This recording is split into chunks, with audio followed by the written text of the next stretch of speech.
them. I can see them. Great. Precious has a live stream going on. There's an audience there.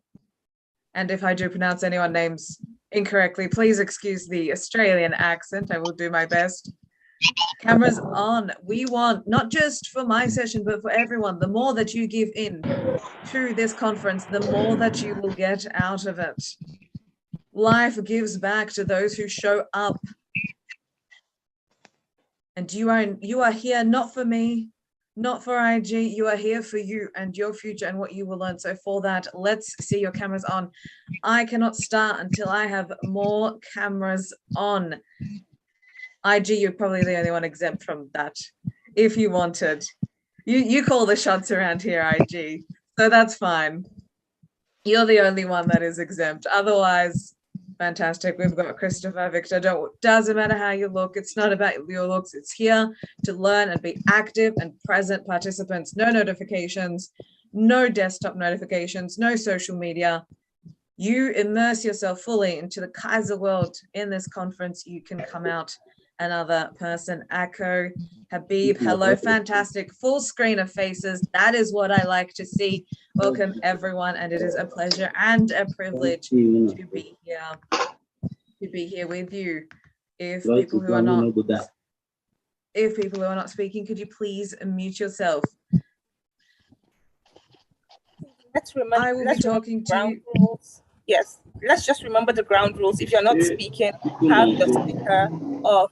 Famusudo Abisodun Mujisola, please can you mute your mic? Thank you. Eleanor, please go ahead. Thank you very much. Thank you, Jamila, for that. Thank you very much.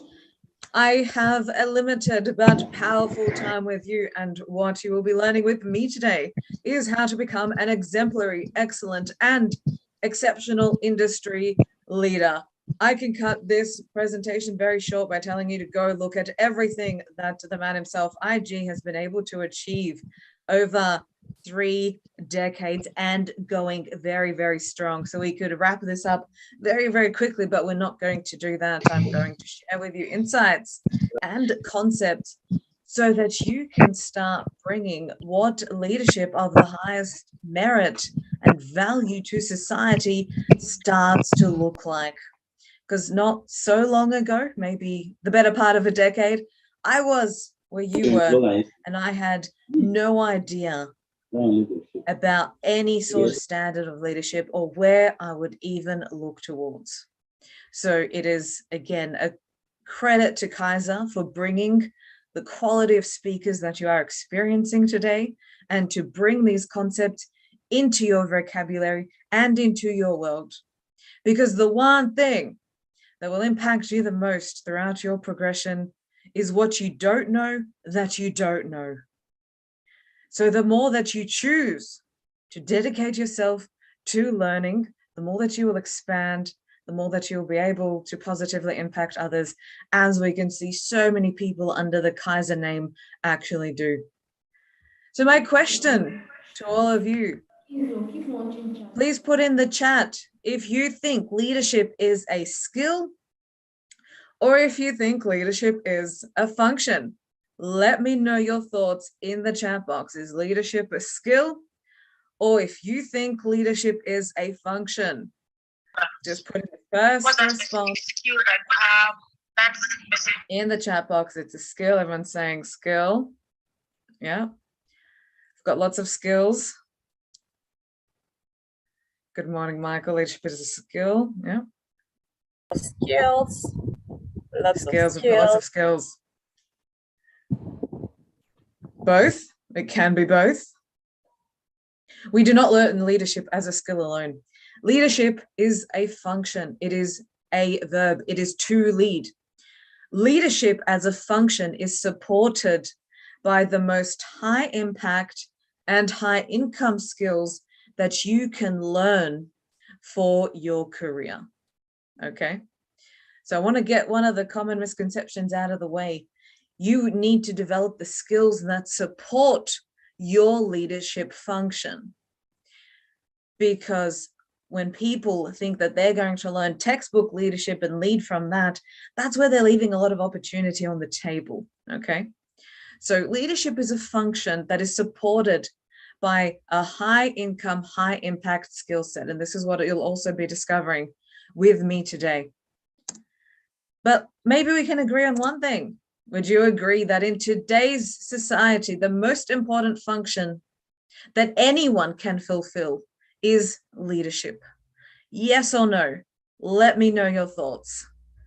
Would you agree that the most important function? Okay, there's a few people who haven't unmuted. If you are not speaking, could I please ask that you are able to mute yourself? It will allow for continuity. Thank you. Thank you. Absolutely. Michael agrees. Yeah. So there's a bit of someone speaking in the background. I would need them muted, please. I don't know how it's going to break. I don't know how it's going to be broadcast unless you have made provision when we are doing the window opening. That's not a thing is going. Maybe. Heck, please, can you mute? All around window openings, we have those blocks. Yeah, it's normal blocks. So, problem exactly. If in some cases we have, but on this building, now most of them are blocks. So I don't know.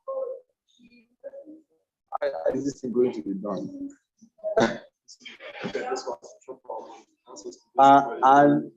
And this guy, now, what's the connection between this guy and this guy? Admin team, are you able to hear that? There's a narrative happening in the background. Let me get that. You know, Michael, okay. Please, can you have that person muted? Michael, please, can we have that person muted? Thank you. Michael. Share your own. Thank you. I think we have that person muted now. Perfect. Thank you very much, admin team, for your prompt action. Thank you very much. So what do you think that leadership is the most important function? There's a few yeses and there's one blatant no. It all starts and ends with leadership. It always has. You do not need to look far in history to realize that the greatest movements, the greatest transformations, the greatest innovations that we get to be the beneficiaries of starts with one idea in one person. Again, IG's here, and I'm going to be highlighting and using him as my prime case study here. But he had one thought nearly 3 decades ago. And because of that one thought and every piece of energy that he put behind, do so many people get to be the beneficiaries of this? What would happen if the IGs of the world did nothing? Where would society as a whole actually arrive? Despite all the advances in tech and material technology and software as a service and artificial intelligence, there is one thing that society can never replace, and that is the heart, the strong heart set, the strong mindset, and the captivating vision of a leader who wants to create a better future than what currently exists today. No machine, no material, nothing can ever replace the creativity that comes out of a heart that wants to lead. So leadership is the most important function that we have in today's society, because the same intellect that got us to where we are is not the same intellect and thus the leadership that will get society and the world to where it needs to go.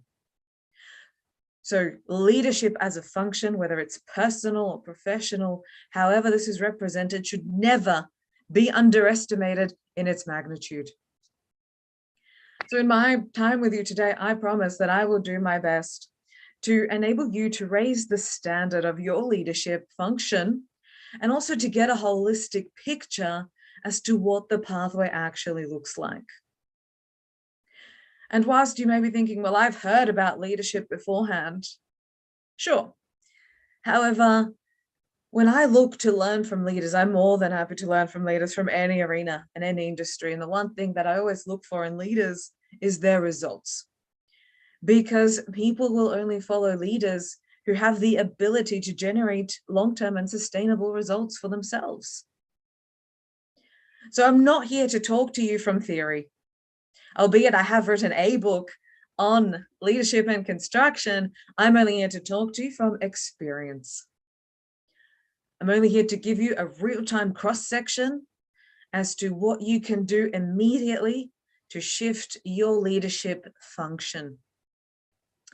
I also have been able to become a leader within the construction industry without decades of corporate experience. In only 2 years have I found myself being able to speak to all corners of the world, have mentees from all corners of the world. And I share this with you because a lot of people have misconceptions that leadership is tied to a corporate title. And there is no association between your job title and the leadership function. Everyone under Kaiser is a leader, regardless of the job title. Everyone has a role to play in the vision of Kaiser. Everyone has a role to play in the organization, whether that is your own in society. It has nothing to do with titles. And this is what you'll be seeing today, that it can start right now here with you. What you will also see, if you don't work in construction, Kaiser, I am sure, is that most leadership is locked into mediocrity. Most leadership that you see on display is leadership that does not challenge, it does not disrupt, it does not truly expand the consciousness of people around them. And very few people in the world actually speak to and live to the standards of the highest leadership. And this is why this presentation is going to be very different for you.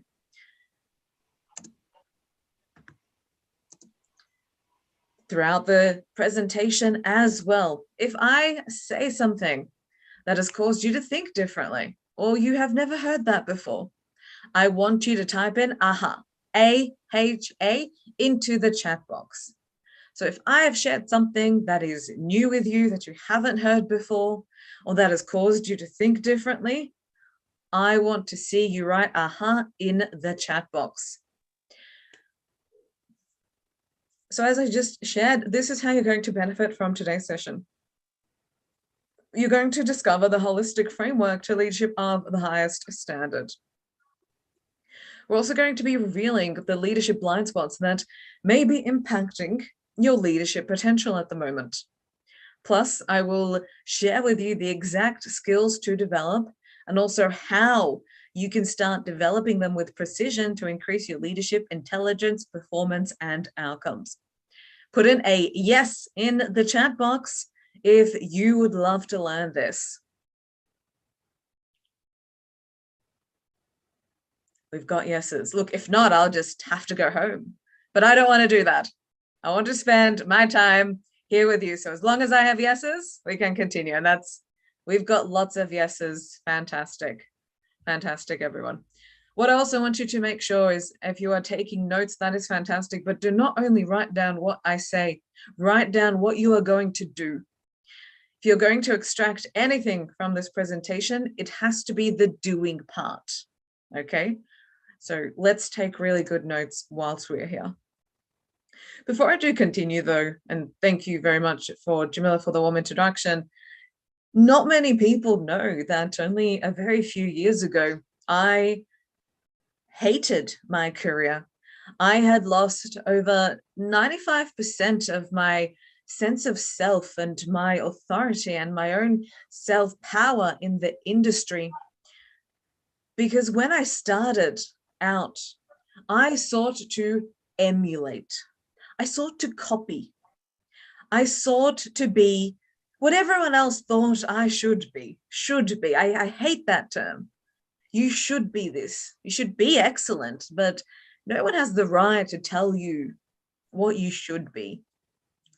In my career, as I was seeking to get more recognition and have that impact, which I knew was in me, I was duplicating, I was copying, I was taking little bits and pieces of tips from people who had no leadership results.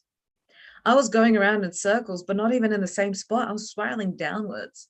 Like I said, I hated my career. I had no confidence, none, not at work, not to talk to anyone. The thought of having to speak about leadership 3 years ago to a global audience and have one of the most integrous CEOs present was a foreign notion. It still is a pinch me moment for me. And I had no idea what I wanted either. As much as I knew within me, in my subconscious, that, I want to make a difference. I have this ambition. I felt that I was going nowhere. I was stagnating fast in my career. I had no influence either. The only people I could convince were my parents because they knew me for that long. But I had no influence in my community. I had no impact. I hated where I was in my career. I was so meek, I was so diminished, and I was so lost. And that is no place to lead from. Because the first lesson of leadership that everyone needs to learn is leadership of self. If you cannot lead thyself, you have not earned the right to lead anyone else. Leadership is something which is earned. And it is only granted to you by the people who choose to follow you. If tomorrow my community, if I stop adding value to them, if I stop serving them, and they all turn away, I am not a leader. I'm only a leader because my people who choose to see me as one, see me as one. And that is why I need to keep on earning the right to lead. And that has to start with leadership of self. So it was a very bleak morning in Melbourne. Melbourne is, if anyone's ever been, it's a very grey, it's a grey area. It's sort of like London, especially in October. And it was this grey still morning and I was on site and I looked out the prison bars. It felt like the prison bars of a site shed to me. And I said, this can't be it. I will not accept any of this in my career anymore. And that was the morning where everything changed for me. I changed my own game. For a long time, I closed the doors to the outside world and I went inwards. And because I did that, I now get to be a 3-time author, 2 times bestseller. My podcast is a few downloads away from being 100,000 downloads on a construction podcast.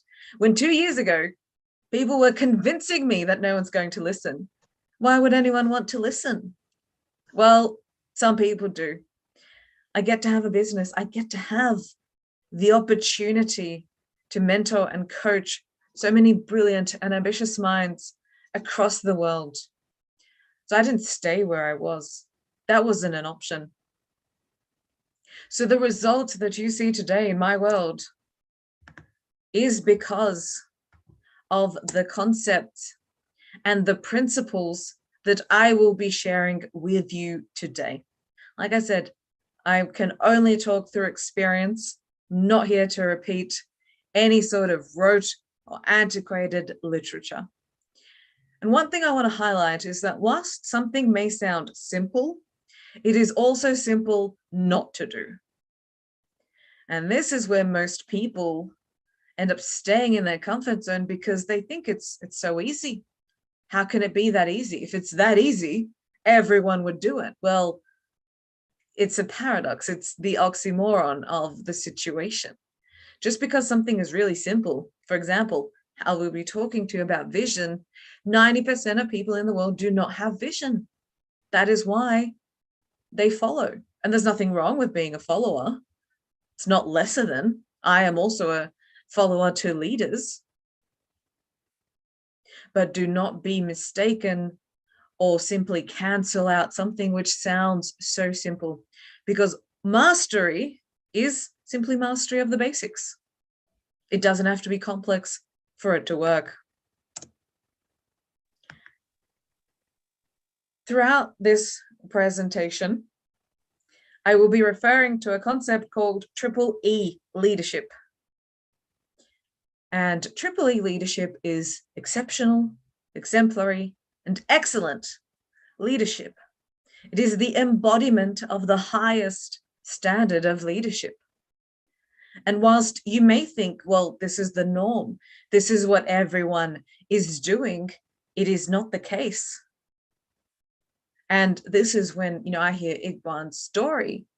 It may seem easy to do when there are very, calm waters, but in your corner of the world, to do something where you have so many societal and socioeconomic and geopolitical considerations that we do not have, do not think that is a small feat. The amount of courage it takes to stand up against what society tells you to do is no easy feat. People cave after a year. What do you think it looks like doing it for 30 years? And of course, Iqbal is not going to throw in the towel. We know that for sure. So do not be mistaken that, there's so many leaders. I don't have any opportunity. Who's going to want to follow me? Well, sure, it's really diluted at the bottom, but it's not diluted at the top. And this is the common misconception that people have. They think the market is full. It's already been done before. Yes, in mass market, but not at the pinnacle, which is triple E leadership. I also want to highlight that whilst we may not be able to achieve leadership mastery from just 1 hour, what we are doing here today is also really discussing the problem. Because when someone truly understands the problem, then we can work towards the desired solution. It doesn't happen in reverse. So when we truly understand the problem, we can truly start implementing the right solution. Those who are in business here will know that half of what we solve problems for is articulating what the exact problem is. That is half of the problem in the first place, okay? And also leadership is something that you do all the time. Leadership is not a sometimes thing. Leadership is an all the time thing. So as I promised you at the start, I will do my best to give you everything that I can in the time that we have together. But I do want to highlight that you have decades of learning ahead of you to truly achieve mastery. And that is not to dissuade you, that is to excite you, because that is how much there is to learn. What I will be sharing with you is the 3 major skills that you need to know under each pillar of leadership in construction. Constructing you starts with leadership of self. Now what happens is you have people who do that inner work, right? But they're not focused on commercial outcomes. They're not focused on societal or global outcomes. So what that means is that they might be really good managers, but they're not actually making that much of an impact, because we live in an economic world. It's whether I like it or not, that has nothing to do with it. We live in an economic world, and one way in which we measure outcomes is through economy. It is not the measure, it is a measure.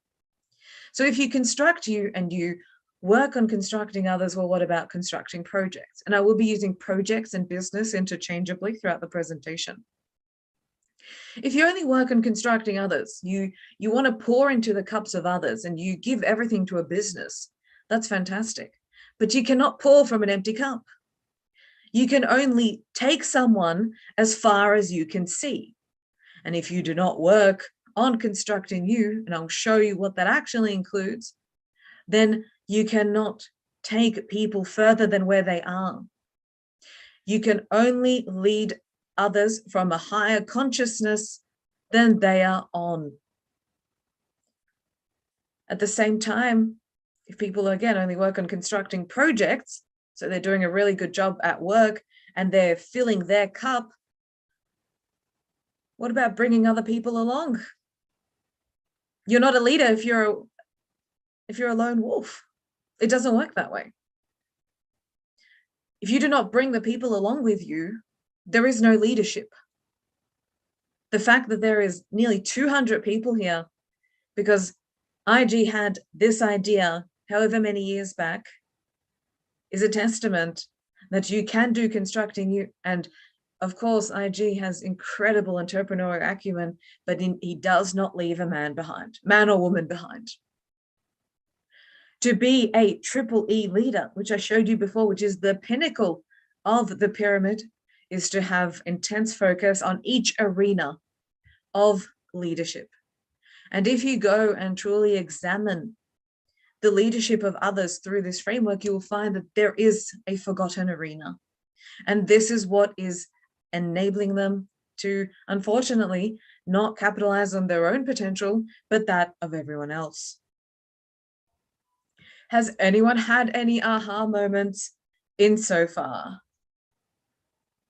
Yes, we've had a few comments. Has anyone had an aha moment? Have we learned something? Yes, we have. We definitely have. Fantastic. As long as you're getting value, I will continue. Let's get straight into it. So I just want to close the chat, which is in the middle of my screen. Let's start with, of course, constructing you. Vision.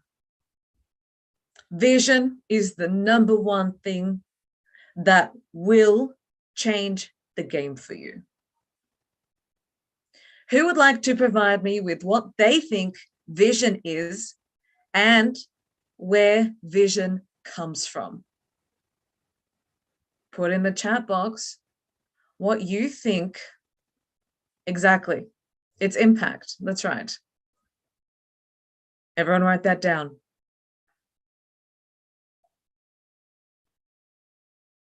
Where does vision come from, and who can define for me what vision is?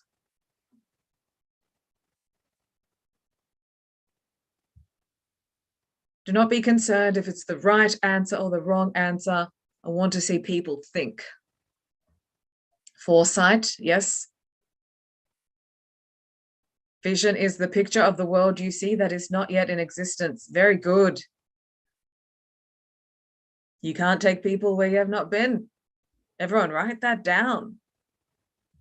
Everything that we see, this plasterboard wall, this jacket, this laptop, everything around us first was conceived in the metaphysical world. Everything. The buildings, when you walk down the street, when you go work on a Kaiser site, everything that you experience started with a thought. Everything. I emphasize it because there is nothing that can ever materialize in our world if one person did not have a thought. Once upon a time, Steve Jobs decided, you know what? People need to be able to have 1,000 songs in their pocket. And because Steve Jobs, and there was no such thing as 1,000 songs in your pocket. I mean, how? What, CDs? People were thinking physically carrying it? Because Steve Jobs had that one thought, we had the iPod, which has now, of course, transformed into a device that cannot leave our side. One thought, this is all it takes. Malcolm X, he had one thought to change the world. Gandhi, there's the greats, but there's people around you who have had just one thought to change the world. And that is what you need to shift your leadership trajectory. If you do not have vision, you're cheating the world. The world needs you. Society needs your vision. It needs your value. It needs your impact. Even if you were to impact 10 people, they go on and impact another 10 people. Those 10 go impact another 20. This is our duty as leaders. But some people don't have great visions because they're not triple E leaders. So what do they have in store for you? Not much. If you do not have vision, what are you actually in the pursuit of? What are you creating? What are you constructing? Now, of course, you can have vision that supports someone else's vision. I'm sure IG gets emails and emails of ideas and so many things, right? I'm sure in Kaiser you have it's a culture of innovation, ideation. But most people are even too scared to share it. If you do not have vision, meaning I want to go here, I want to build Nigeria's #1 construction group, you don't know where you are today. There is no reference point. So until we know what the vision is, we can't assess what we need today. IG, if you get sick of me using you as an example, just put a message in the chat box. But IG, again, you're okay with that? As long as you're good, I'm good. He had a very specific vision. It was a very specific type of company. So when he realized, you know what, this is what is going to happen, that's when he could say, okay, I need to do A, B, C, D. This is my game plan. This is my strategy. You don't just enter the field and hope for the best. It's the vision which drives you. Without vision, and people commonly mistake, they think vision comes from the eyes. It doesn't. Vision comes from the mind, but it is the mind that is blind. It is the mind that chooses not to see. It's not eyes, it's the mind. So until you do not open your mind and conceive a vision, you will not be inspired internally. And there's no one putting a ceiling on you. You have put your own ceiling on you. There is no such thing as a ceiling. You built it. And unfortunately, people build it at 1 meter above finished floor level. Who's to say you cannot create the next best construction company? Who said you can't? It doesn't exist. Who said you can't create the #1 training academy in Africa in construction?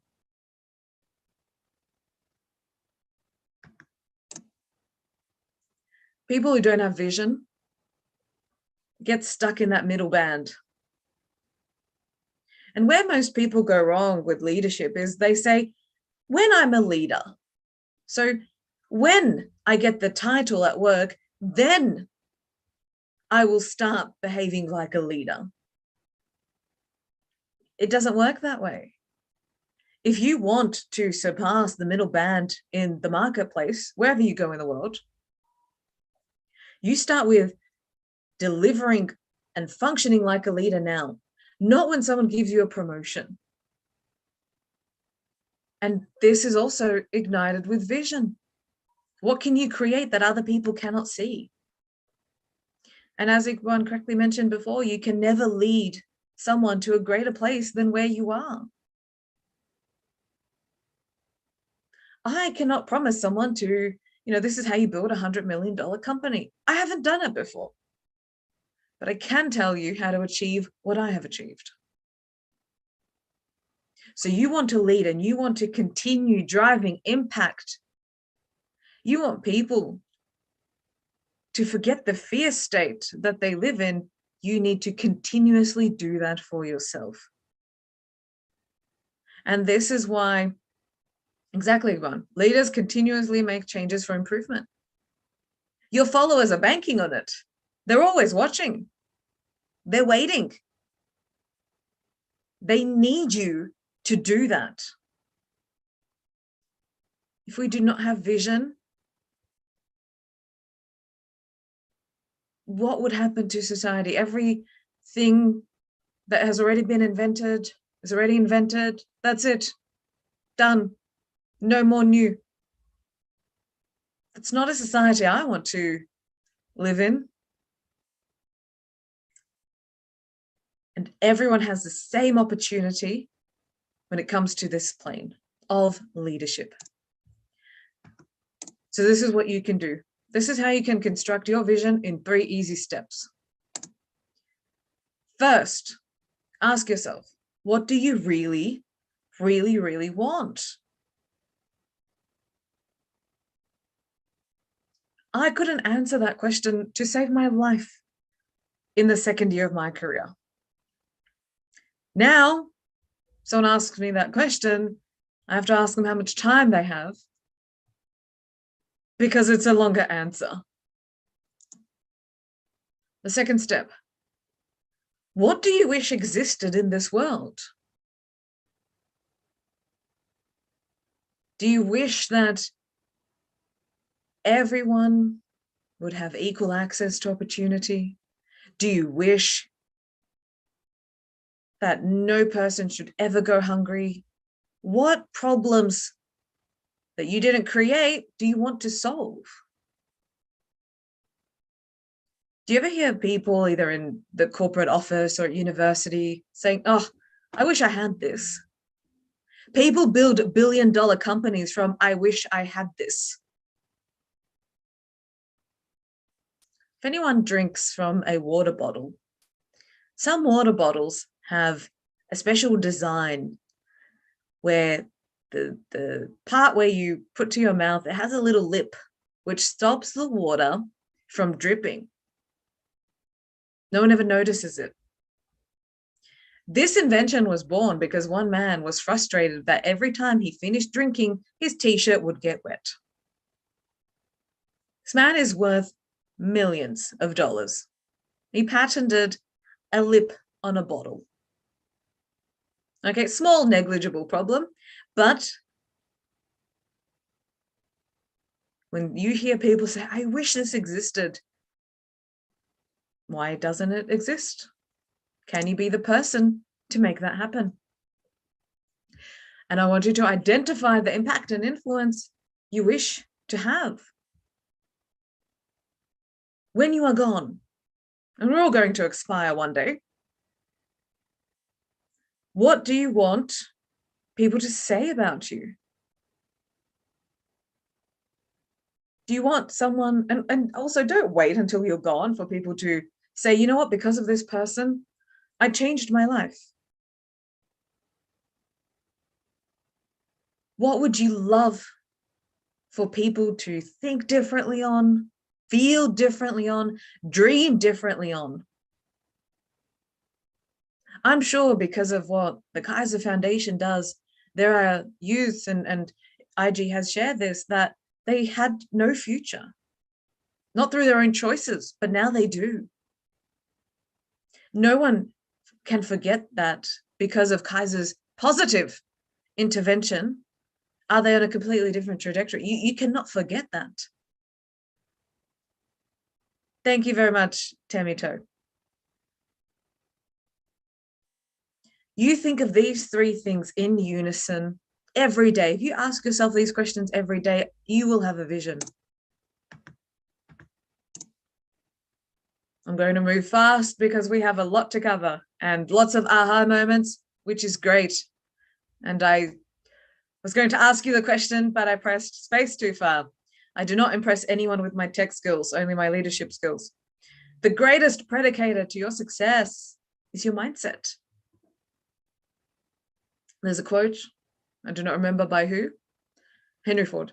Whether you think you can, whether you think you can't, you're right. Oh, you know, I can't do that. You know what, in Nigeria, no, everyone does business the same way. You know, who am I? I'm just a small person from Lagos. Who's going to want to listen to me? Now, what happens is you tell yourself that story every day. After 10 years, it's your truth. But the person down the street says, you know what? I am just a person from Lagos, but you know what? I'm big. And I know I can reach people. And you know what? I'm going to make sure my family have the best life possible. And you know what? Sure, no one's ever started this business before, but guess what? I can. Same circumstances, probably the same education. The only thing that's different is their mindset. Your mindset consists of your paradigm, which is how you see the world. Do you see opportunity? Do you see problems that need to be solved? Or do you see it as a place where it's not fair, I never get what I want, it's hard? Yeah, life is hard, but I rather focus on opportunity. So your mindset consists of your paradigms, your beliefs. Like I said, whether you think you can or whether you think you can't, sure. your self-image. Your self-image is how you see yourself and your values. You know, I see a lot of companies in Melbourne say, we value integrity. And you know what they do? They screw down the subcontractor when the subcontractor needs to be paid. They fire a graduate without giving the graduate any sort of training. That's not integrity. That's not living up to your values. So what are your values? The skill associated with mindset is to develop a positive creator's mindset, despite all the negativity in the world. Now, why I do not say have a positive mindset, because then people think it's toxic positivity, which is oblivious, which is oblivion. The world is a very hard place to be in. But leaders are the ones who can have a positive disposition, acknowledging everything that is bad and that is not yet fixed in the world, and still carry out their vision. That is the skill. And this is learned. I learn it, IG's learned it, Jamila's learned it. It's learned. And you can too. And that's your skill. The quality of your leadership will only ever be as good as the quality of your thoughts. And this is why mindset is the most important factor of your leadership success. These are the three characteristics of a triple E mindset. Number one, extreme ownership. You know, all the problems that IG's looking to solve, he didn't start any of them. He came into this world and they were already there. I came into this world, the problems within the construction industry were already there, but we feel responsible for them. We have a high sense of responsibility for ourselves. So if you blame anyone else for any results that you have in your life, you do not have extreme ownership in your life. It all starts and ends with me. The second skill you need to develop as part of your leadership mindset, your triple E leadership mindset, is emotional fortitude. I worked on a construction site once. This was 2 years back. And I worked with a senior project manager. Chairs were thrown, slamming fists on the table when things didn't go his way. Instead of communicating, we started yelling. Are we in a kindergarten? Are we 5? Do I respect this leader? If the site was on fire, do you think I would look to this person? No, of course not. There's a difference between being detached and having fortitude. You can still have a strong heart set and have a high sense of emotional fortitude. So remember this. You want to be a bottle of water. When you shake a bottle of water, it doesn't explode like a bottle of soda. No one's going to trust a leader that explodes like a bottle of soda at the mildest of inconveniences. I can think of so many people who throw tantrums, and they're grown adults. And of course, having a continuous and curious open mind to learning. Most people in the world, their mind is already full. I'm done. I know everything. There is nothing more for me to learn. I don't want to discover anything else. Okay, so if you know everything, why don't you have everything that you desire in life? Why can't you then help others get what they want? If you ever think that you know everything there is to know, you have gone into a fixed mindset instead of a growth mindset. You develop these 3 attributes of a triple E mindset, and you will be you'll be a leader with a very strong mindset. Lots of aha moments. Yes, Gabriel. We don't want to be soda bottles. Imagine if a presenter came on and there were tech issues and they started having a tantrum. You would lose trust in that person immediately on a subconscious level. Any magnitude, pay attention to it. The last part of constructing you is to step into your own leadership power. So I have a quiz for you. I'm going to put up 4 characteristics on the screen, and I want you to tell me in the chat box which 2 you think are the most powerful factors of your leadership power. There's 2. They're all important, but 2 are more important. Number 1 is what you do.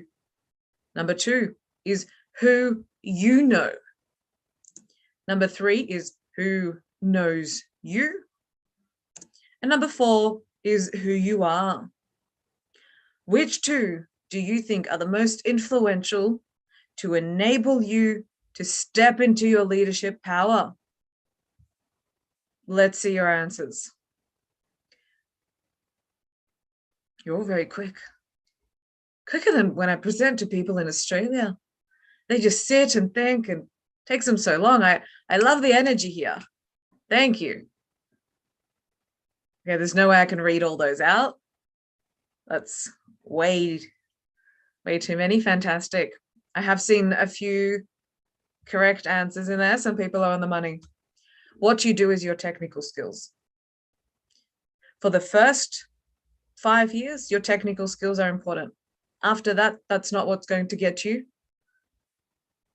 to leadership positions. Who you know. Well, that becomes quite limiting, because to build relationship equity takes time. And you may know people, but do these people know you? So the 2 most important factors for you to step into your leadership power is to build your influence, which is who knows you.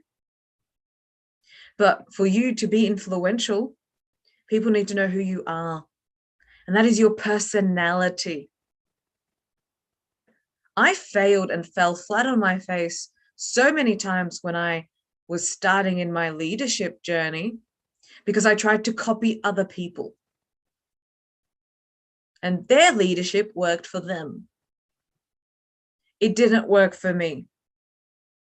And because I simply took a page from someone else's personality and tried to copy and paste it on mine, I lost my sense of self. I didn't know who I was, and other people could never really know if they want to be followed by me because they don't know who I am. I'm an ambitious person. I subscribe to excellence. I seek to challenge, and I seek to be challenged. But most people don't like that.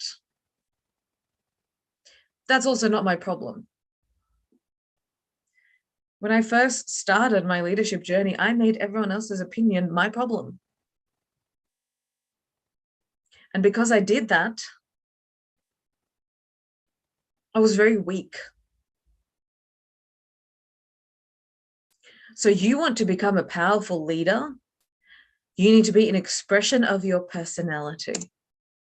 So these are the 5 most important questions to ask yourself. I've put them on the screen just in the interest of time. You can take a screenshot. Before other people can get to know who you are, you need to get to know who you are. So if you can answer these questions, you're on the right track. But this is the test. Can you talk about yourself for 1 minute? Do not mention your job title, your degree, your work experience, your hometown. I would love to test you right now, but in the interest of time, we might have time in Q&A, and I will randomly ask someone to give me their 1 minute introduction, but we'll see how time goes. Constructing others. We've sorted ourselves out. We've sorted our house out. It's not just about me. And this is what you'll realize in your leadership journey. After a while, it has nothing to do with me. I am simply the vehicle for the mission. And now I need to bring other people along. Hey, I've solved this problem for myself. I think you can benefit from this too. But who wants to listen? Who wants to learn? Who wants to discover anything? Not most people. And this is where one of the most important skills that you can learn for your leadership function is influence. Your energy and your vibration is the most important factor to your influence. I'm sure everyone in your, all of you here in your respective lives, you can think of someone who is just as flat as a pancake. They're tired. They're always bored. They're always complaining. Everything is so hard. They can't even influence themselves. How are they going to reach thousands of people across the world? So if you are someone who doesn't have a zest for life, a hunger for life, who can you influence? You can't. How well you can read a room will also determine the level of influence you have. Whether that room has 1,000 people or 5 people, a person who comes in and has a really low level of awareness is not going to be able to lead a situation. You want to increase your influence? Great. Doesn't matter what you want. What do your followers want? Do they want recognition? Do they want more money? Do they want more opportunity? Do they want to what? Or do they want? Not what you want.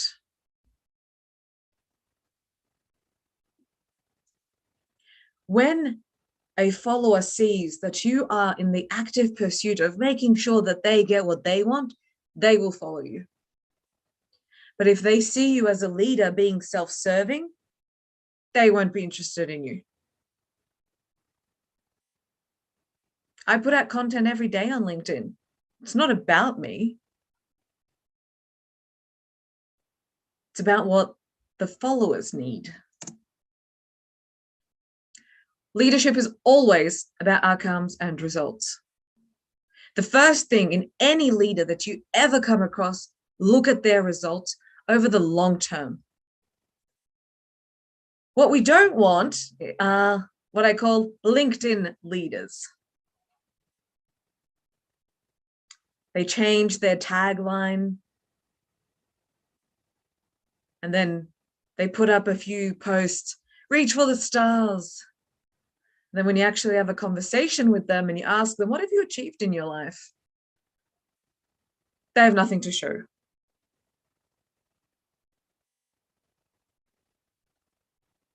Leadership is about outcomes and results. So how can you build your influence fast? Oops. I accidentally pressed something on the screen for someone in the waiting room as I went to click on the chat. Sorry, admin. It's fine. It's fine. We're enjoying ourselves. Just continue, okay, please. Sure. Thank you. Influence, again, has to be earned. I don't wake up one day and go, I'm going to influence people. I don't decide my level of influence. Only the followers do. And how you measure influence is the level of action that your followers take. Not interested in talk, talk, talk, talk. It's walk. It's talk and walk. So like I said before, energy is key. If you're just flat as a pancake, you can't influence you. How are you going to be able to ignite the mind and the heart of someone 17,000 kilometers away from you right now? So on your day today, What brings you energy? Right now, for me, I have no idea how much time has elapsed. After this, I will not be depleted. I am so grateful that I get to do this. This brings me energy. Now, if Kaiser come and said, hey, Eleanor, can you come speak on concrete? I would have had to politely decline because it doesn't add to my energy. I know what does. People in your life are the people that you call, and after you talk to them, you have nothing left. Delete. This is key. Seek to listen and understand first before speaking and suggesting. I hate when people don't ask me questions and they come and they shove a solution down my throat. I'm sorry, did I need it? Did I ask for it? Did I want it? Hey, Eleanor, you need this. Maybe, but how do you know? Did you ask me a question? Think of it in when you eventually get to corporate. Hey, Georgia, you know, I really think you should become a safety manager. Well, who said? I'm really running out of time, so I need to go quick. Understand, like I said, the drivers of your other people. Leadership is about results for others. And leadership is about seeking to add value first without expecting anything in return. I'm here because I don't want anything in return.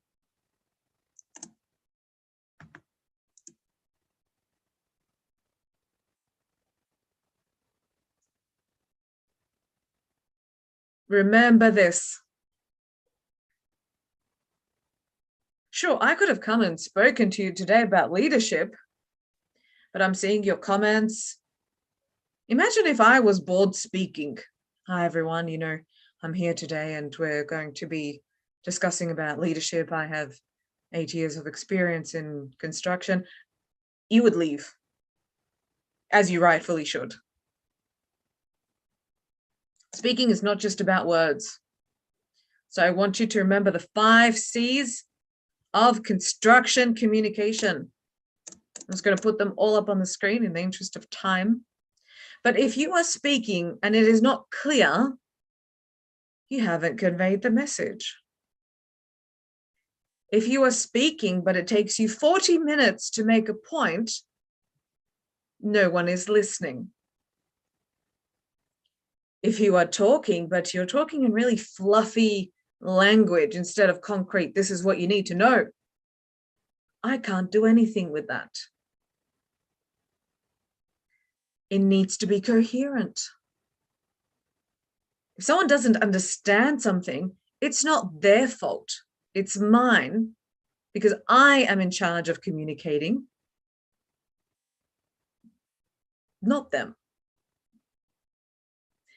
And you wouldn't be here for the whole presentation if I was like, oh, you know what, maybe leadership is, look, I'm not sure. You would have left, but I am certain. Clarity, concision, concrete, coherence, certainty.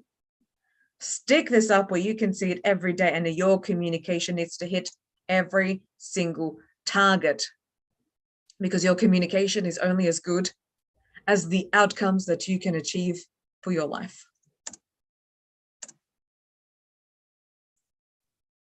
Again, in the interest of time, I will go quick. Do you think people look to leaders because they can make decisions? I'm sure IG gets asked every day on the hour, what do you think? What do you think? What do you think? Because a leader has to make a decision right now with imperfect information that has long-term consequences. And this is a responsibility that most people will not want to make. They will not. So you as the leader, if you can take on the responsibility of the outcome, which is what decision making is about, you start demonstrating, I can be the leader in this situation because I can decide. And whether the decision was good or bad, only time will tell. But most people cannot make really good decisions for themselves, and they seek to outsource responsibility. So this is how you increase your leadership capability. And then I'll wrap up. Number one, every week, make a new, different decision for yourself of increasing magnitude. So I'm not saying next week, go quit your job, start a business, especially if you do not have a safety net in terms of money. But you know what you can do? Reach out to someone else on the other side of the world and say, hey, I saw you present and this is what I liked. That's a risk for some people. When you're standing at the outset and you need to make a decision, just write a list. What is everything that could feasibly and realistically happen? As a leader, do not get caught up asking everyone for their opinion. The only person who you should consult when making a decision is the person who has the results that you want.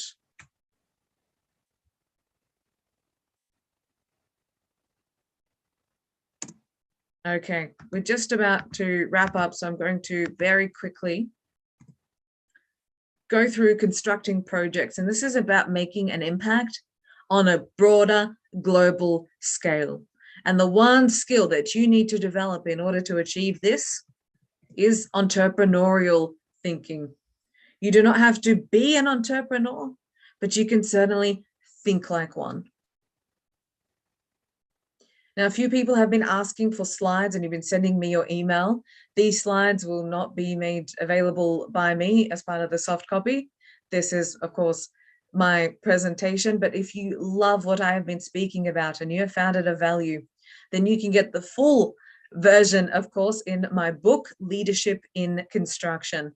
And this is where you get the deeper insights. And the book also has other exemplary leaders and industry titans who have contributed to this.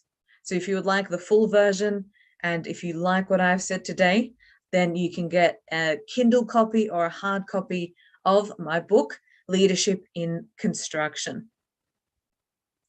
But when we're looking at how we can construct projects and businesses that outlast us, we have already spoken about this inherently, which is about others. It's about serving others. And the more that you add value to others is how you inherently become the greatest leader that your world and your society has seen. So before I do wrap up, for everyone who has been part of my presentation today, you get a present from me. And I didn't mention this at the start because I don't want you to stay only for the present. I wanted you to stay for the learning. But those who do stay, you get a present from me. So could the admin team please record everyone who is here? You will be getting a free digital copy of my first book, Constructing Your Career. And in my book, I give you the exact steps. This is how you build a building. Well, this is how you build a career. From the ground up, you will start building your career. When I was standing at the outset of my career, starting out thinking, what am I going to do in the world? I had no one to guide me. So this book is your mentor and your friend. The Kaiser team will ensure that it gets into your emails. So this is complimentary. And if you do read the book and you love the book, I would love for you to connect with me on LinkedIn and tell me how you are starting out your career.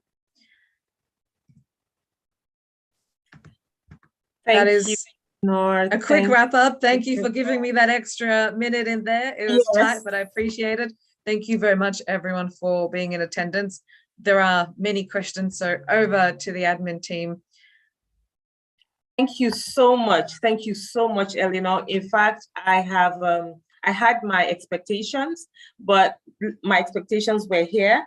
Right now, it's already over the roof. It's over the roof, totally over the roof. Thank you so much. And from the comments in the chat section, even before the present, there was someone that actually said they didn't want this presentation to stop, that they could just listen to you all day. It's just been really phenomenal. Thank you so, so much. And IG wants to say something. IG, please, can you go ahead? I hope you can unmute. Okay, please, can we unmute IG, please?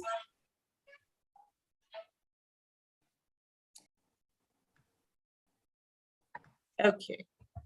Am I? Oh, just for a brief second, you were. All right, I'm unmuted now. Good, good. Eleanor, I cannot thank you enough. You know, because we've had this soft skills training 6 times. This is 6th one. And each time I learned something new, despite the fact that my career has spanned about 35 years. So I can imagine how much value this is bringing to young people. This has been fantastic. And then the surprise gift at the end. Oh, thank you so much. By the way, I ordered your book already. Ah, I ordered it on Amazon. thank you. But I haven't seen it yet honored. because in the US. It's in the US. I ordered it and sent it to my daughters, and they're going to send it to me. I'm honored. Thank you. I followed her on LinkedIn mid presentation. I was like, no, I just need to get more of this. So I'm urging everyone, please follow Eleanor on LinkedIn, and I'm sure you can only get bigger. You can only get bigger from what she has said. This presentation has just been really, really wonderful. I took some notes, and I just they're just summary of the different parts that you spoke about. First, we have to understand is that leadership is a function. It's not a skill. So it's a function, and you do not wait for any title to be able to act as a leader. And then it is earned. Leadership is earned. So please note that. Don't demand it, you have to earn it. Then the triple E at the apex of the leadership pyramid: exceptional, exemplary, excellent. You have to have these traits at the back of your mind all the time. And then the vision comes from the mind. Whether you think you can, I love that quote, whether you think you can't, you're right. So whatever it is that you think you can do it. If you think you can't do it, it is your mindset. It is your mindset. So please change your mindset to the can-do mindset, and you will be able to achieve anything. Be like a bottle of water, not a bottle of soda. Be able to control your emotions, okay? Leadership is definitely about outcomes and results. You cannot, put something out there with no result and think you're a leader. No, you are not a leader. Even if you're in the leadership position, it is actually that person that is able to get the results and get outcomes. That is the true leader. Leadership is about selflessness. Do not expect anything in return. And then remember the 5 C's of communication. I think at that point, I was spellbound, and I just forgot my notes, and I kept on listening to you. Eleanor, you've been phenomenal. You've been phenomenal. And I think that at this point, I don't know if any questions you want to respond to in the chat section. There are a couple. Let me quickly see what I can find. Okay. Just give me a second of my view. Triple E is exemplary, excellent, and exceptional leadership. And Jamila, they were brilliant notes. You might, there's always that one person who takes brilliant notes in class. It must have been you. It was me. It was you. And yes. Yes, ma'am. Yes, ma'am. Thank you. Okay. Thank you, of course, Jamila. Thank you. Thank you, IG. Yeah. Just quickly, thank you both very much for the acknowledgement, and it has been a pleasure to be here with everyone and share the value. So yes, if there was a question, I'm more than happy to answer. Yes, apparently most of the questions had already been answered in the course of the discussion. I think one was how to be an exemplary leader. I think we have talked about that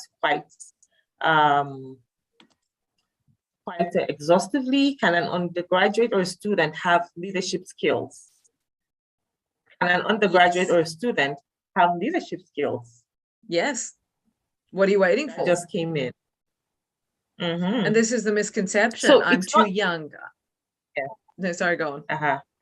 No, please, I just wanted, yes, it's not by age. You are never too young, but I think I'll let you just throw some light on that. That's right. So it has nothing to do with your degree. It has everything to do with your heart set and your mindset. Okay. All right. I think it is 11:29 and we have the next speaker already in the chat, in the room already. We have Professor Tim Brown. Good morning, Professor. And Eleanor, I think at this point, we'd just like to say a huge thank you. And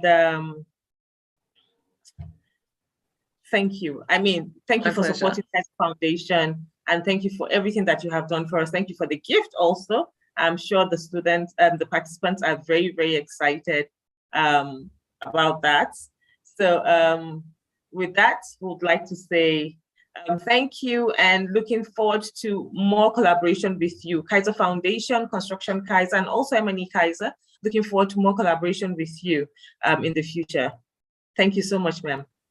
Thank you, everyone. Hi, Professor Tim Brown. I can see Luciana in the group. Welcome, welcome. Are you able to unmute your mics, please? Yes, hi, thank you. We're happy to be here. Good morning, good morning. Hi, Luciana. Oh, she's unable to unmute. Please, can tech make Luciana a co-host, or can we have a mic unmuted? Thank you. Hi. Hi, welcome. Thank you. Yes, so as earlier stated, Professor Tim Brown is joining us from the Carnegie Mellon University in Kigali, Rwanda, and he's here with a team of other specialists from the school to speak to us. And at this point, I will be handing over to him. Before that, I don't know, IG, would you like to say a brief welcome to the team from the Carnegie Mellon University? IG, please. Thank you so much for joining us. Thank you. Every day, I'm happy that I made that stop in Kigali. Yes, I made that stop to play golf, but I ended up meeting with you, and I'm glad I did. We'll talk some more later. Thank you so much. Thank you. Yeah, just go ahead. Thank you, Kwan. And what he's referring to is he just sort of heard that Carnegie Mellon University was in Rwanda, and he just had to see it with his own eyes. I happened to be the one who met him when he walked in the door, showed him around, and ever since we've had a great relationship with Kaiser Construction and the Kaiser Foundation for Social Development. Just to make sure our team can work here, there's another person here, Lucy Muchira. So if you can make sure that she's a co-host as well so that she can speak.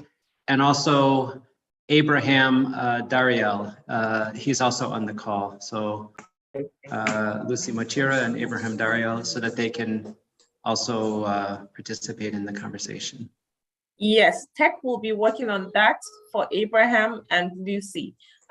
Michael, please, can you work on that? Thank you. And before that, please, I think there's a couple of Michael Jimos. I want you to go to the to your name and rename yourself. I think there was a little glitch with one of the links that went out for registration. So please rename yourself to Professor Tim. The rest of his crew can actually know who you are. This is not a mutant team.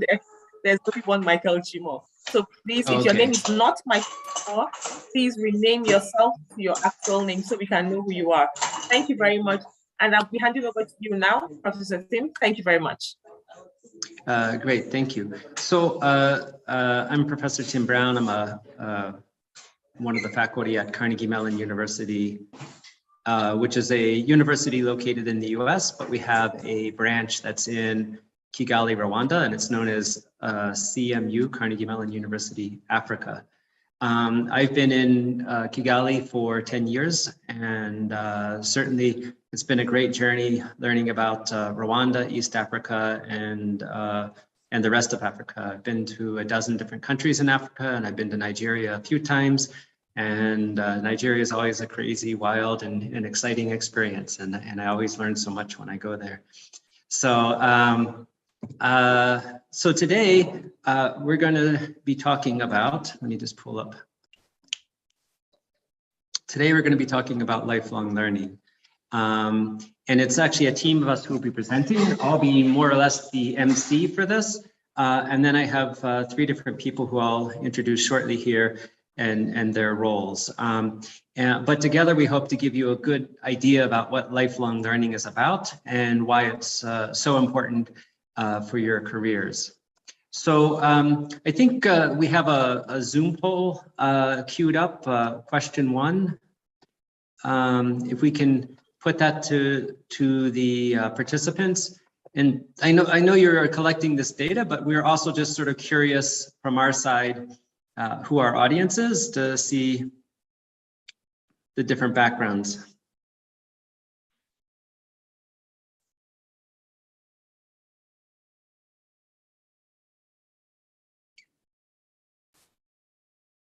Wow, with this many people, this is really exciting. It's like watching the stock market, right? So somehow the ticker's on the stock market. So great. I think more people are filling in. Great. Yeah, if a few more people can try to answer, then I think we'll have a pretty good sense here. So just I see that about 40% are from engineering. An even distribution in like the ICT, computer science, the sciences, business. Maybe somebody in the chat who indicated the other category can just put that as well, just so we have an idea who those are. Yeah, so this is great because I understand that the genesis of this was helping engineers have the skills that employers are looking for. And it's realized that while some of those skills are important, many of these skills go beyond just any one discipline like engineering. And so it's good to see this this broad spectrum of people who are participating. So I was also curious where people were from, but I understand it was 26 different countries and mostly from Africa, but many of the continents are represented. So I have another poll about that, but maybe I'll just skip over that just so we can stay on time. So lifelong learning. So why are we? Why do we have this lifelong learning? And most of you are currently students. You're like, I'm already learning. So why are we talking about lifelong learning? Why are we going beyond? And the reason really boils down to that learning never stops. Okay, and you have to have that mindset that the current education that most of you are working on is actually just a step, a piece of the process of learning, which never ends. And once you become conscious and intentional about your learning, this learning journey that is your life, okay, you can get the most out of it. And we're going to try to emphasize why this is important and why you should be really thinking about this. But it really boils down, if we can see here, it really boils down to that the learning never ends. To be successful in your careers, you have to move forward. And if you ask anybody with the experience in their careers, it becomes very clear that whatever they had at the point they graduated from university, that, later in their careers, that's absolutely important piece, but it's only one piece. There's many more pieces. And if you think about it, many of us have a vision that we might leave. Many of us are engineers, will be having an engineering position or working in some organization, but we have ambitions that, maybe someday we'll be the head of a major corporation. And to get there, you need to learn more than you have now. So to understand this question, what do we need to learn and how's it's going to work?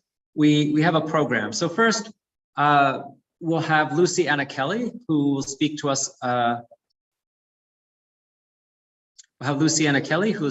About professional skills. Many of us, this is a soft skills training, but we really want to emphasize that soft skills, professional skills are not, you go to a class for a couple hours, good, I've got my soft skills, and then you go home.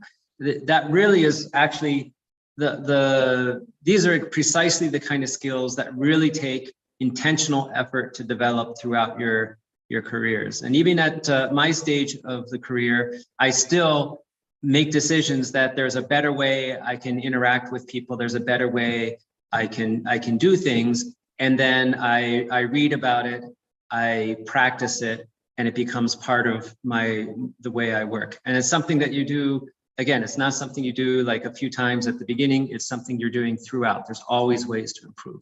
So Luciana will talk about that. And then you're not alone in learning. More than soft skills, there's also technical skills that you want to develop.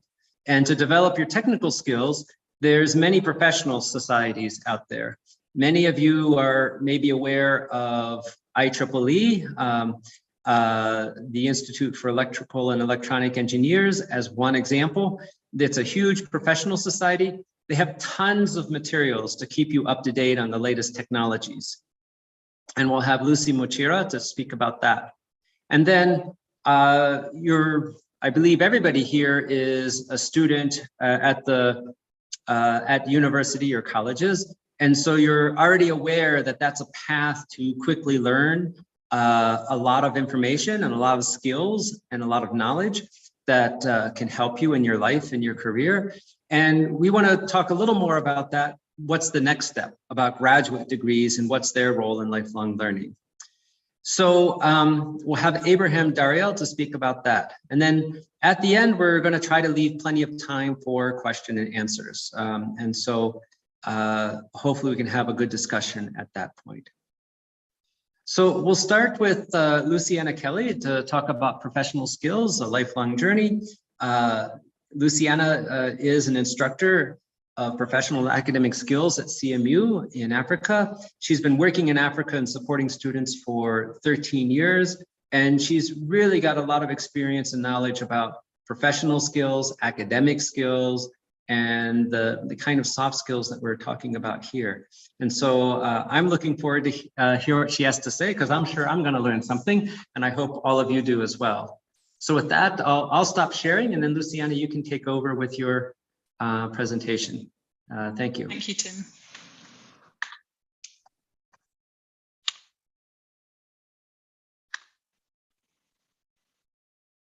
Okay.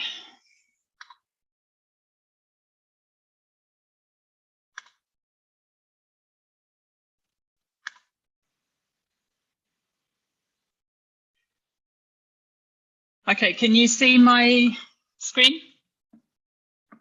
Yes. Okay, cool. Hi, everyone. How are you doing?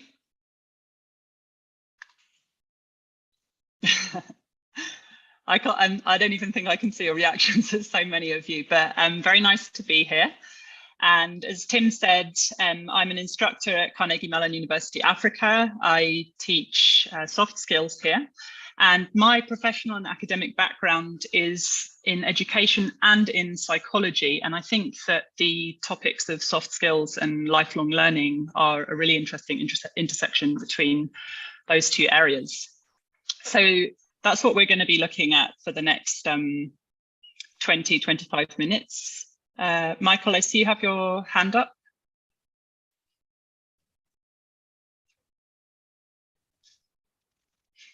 Okay. So we're going to start with another poll.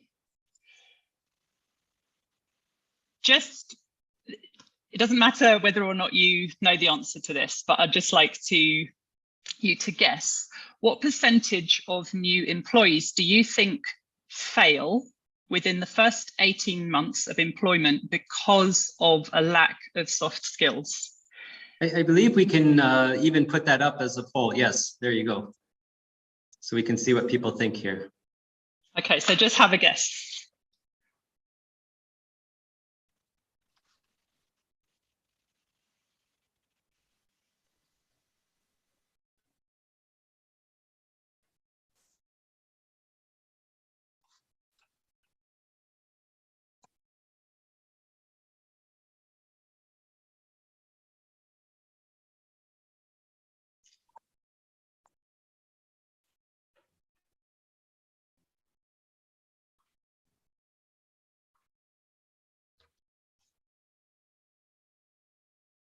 Okay, I am going to end the poll there. So this is what you thought, and actually the majority of you got it right. So 40% of new employees fail within their first 1.5 years of employment because they don't have the necessary soft skills. And this is data from the Society for Human Resource Management that they collected in 2020. From the same study, they found that 97% of the employers that they surveyed said that soft skills were either as important or even more important than hard skills. So that says a lot about the importance of soft skills. But why do you think people are saying that soft skills are becoming more and more important in the 21st century workplace? So they're becoming even more important than they used to be. Why do you think that is?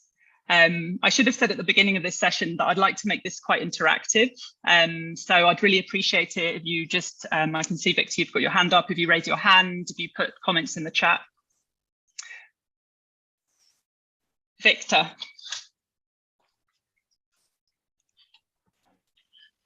So I think Luciana, I need to let you know that we have everyone muted, the co-host. Okay. So if you call a name, we should be able to unmute that person.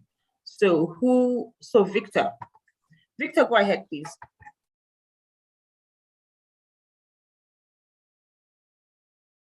Victor, you can unmute.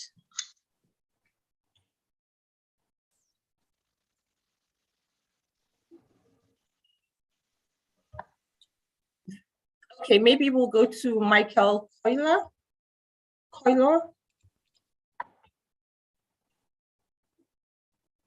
Hello, how are you?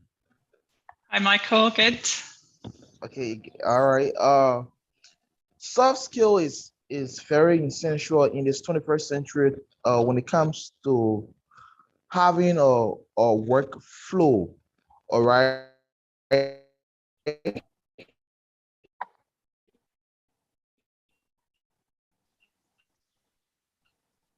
I think that, like for instance, talk about personal skill, you wouldn't know.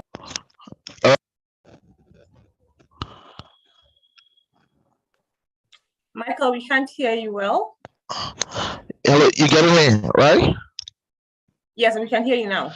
Okay, I said when it comes to interpersonal skill, as an example, as a case study, right? As a manager, you need a skill as such because you will know how to relate to people, how to receive feedback, how to give feedback.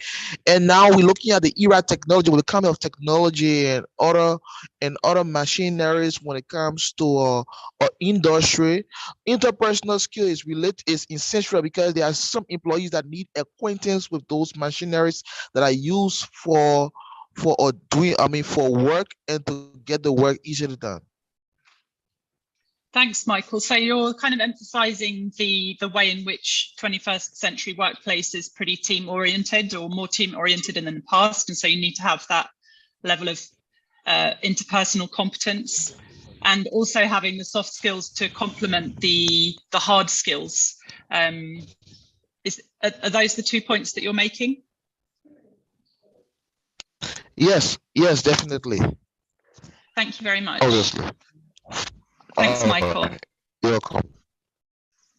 Okay, I'll just take a couple more comments here.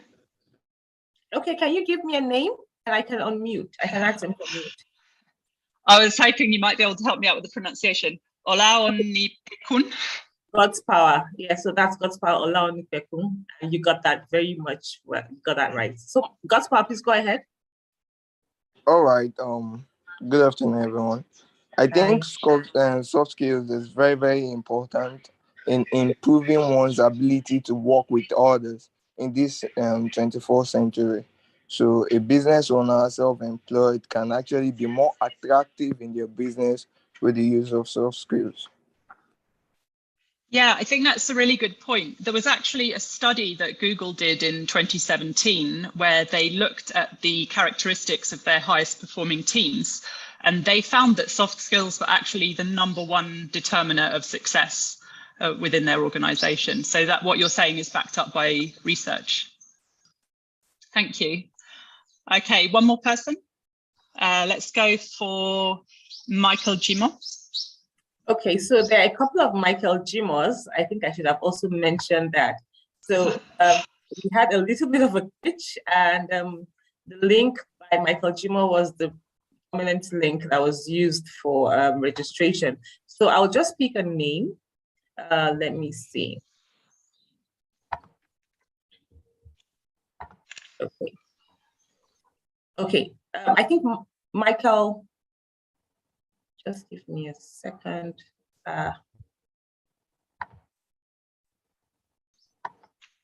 Okay, so I'll pick Friday. Friday, please, go ahead. Friday, Samuel. All right. Good morning, everybody. Hi. I believe based on what we have here for the 21st century, why soft skill is very, very essential is it solves many problems, especially when companies are trying to manage some things specifically. So when you troop in soft skills, a lot of problems will be resolved. And a soft skill also improves decision making instantly. If probably there is an ongoing issue that needs to be resolved in a particular organization, we all know that all these are being carried out by individuals. So when soft skills, when we are able to apply our soft skill, I believe all problems would be resolved. And also, our soft skill also improves customer services, because in our daily activities, especially when we are working, we will need to communicate with one person or the other so as to get everything done. And there's this one particular thing that is being said about communication, that a communication is not complete. A communication is complete when there is a feedback in it. So a communication is also part of a soft skill. So I think that's my own quarter to what 21st century needs as regarding soft skills. Thank you, Friday. Those are some really good points you're making there. So yes, there's multiple reasons why soft skills are hugely important, and particularly in the 21st century workplace, as the rate of change is escalating, both in terms of what the working environment is, what's expected of us, the amount of new information and knowledge that we're having to take in constantly on a daily basis. And also people are tending to be more flexible in the way that they work and how long they stay in a job before they transfer. So again, soft skills and particularly lifelong learning is absolutely crucial for us to keep up and stay sort of relevant and at the cutting edge of our careers. And given the importance of soft skills, this is why at CMU Africa, we do place such a big emphasis on creating holistic programs for our students, so that our students are learning critical thinking skills and learner autonomy, and not just graduating as sort of tech experts, but as professionals and as future leaders who have the full set of skills that they need, both hard and soft, in order to be successful in their careers moving forwards. So the session with me today has two main objectives. One is for you to get a better understanding of the link between soft skills and lifelong learning. And the second is to give you some evidence-based strategies for developing a lifelong learning mindset. And that's what we'll spend most of this session on today. And as I go through the session, I do have some links to share with you. And so we'll be posting those in the chat. But also I would suggest that some of the terms that I'm going to use may be new to you, and it might be fruitful for you to write those down so that you can research them a bit later, contribute to your lifelong learning. So I think probably because we've got quite a bit to get through, for your questions, what I would suggest again is to write those down, unless it's really a question that you have that you need me to answer in order for you to understand what I'm saying. I would suggest that you write the questions down and we can take those at the end along with the other questions, if that's okay.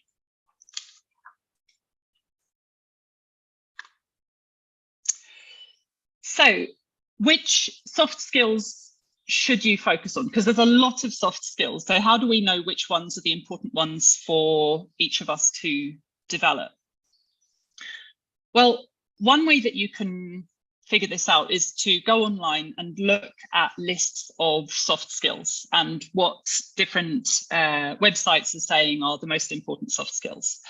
And if you do that, LinkedIn, for example, is a good place to go because they have a lot of data, and so the lists that they come up with are data driven, and so they have more, that they're more reliable than lists that are maybe developed more anecdotally.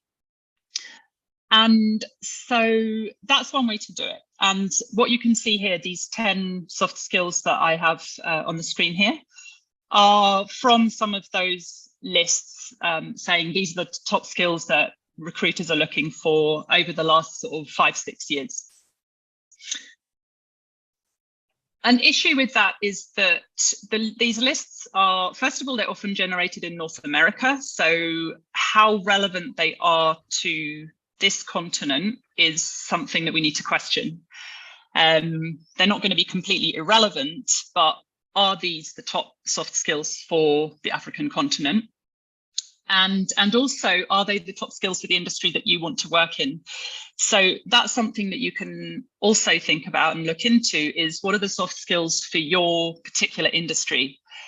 And the way to learn about that, for example, is to look at job ads. That's a good way to look at to figure this out, and look at what skills are being advertised or requested in the person specifications for jobs, that the kind of jobs that you're interested in, or jobs within your industry of interest. You can also think about the country where you are, or the country where you're planning to work, and what kind of skills are particularly valued within that cultural context. Speak to industry professionals, speak to HR professionals to find out more. So that's another way that you can research this. And another thing that it's important to think about is what your personal strengths and weaknesses are. Taking your strengths and building on those can be a really great approach to become a real specialist, and develop your unique selling point as a professional.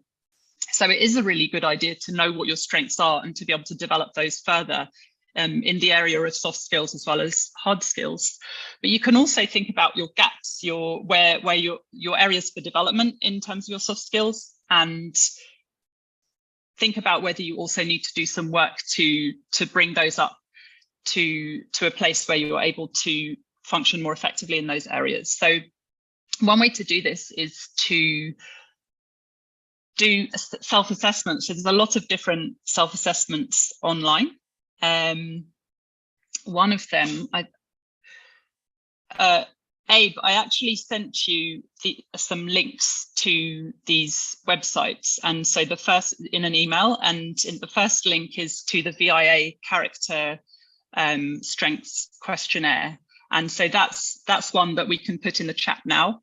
That is a free questionnaire that will help you understand your character strengths, which are linked to your values, which are also closely linked to your soft skills and where you're strong in your soft skills. So as you can see at the bottom of this list, I've bolded two soft skills in particular, and I want to focus on those. So the first is emotional intelligence, which is a word that I'm sure that you've heard before, but I just want to look at it a little bit to make sure that you understand what that means.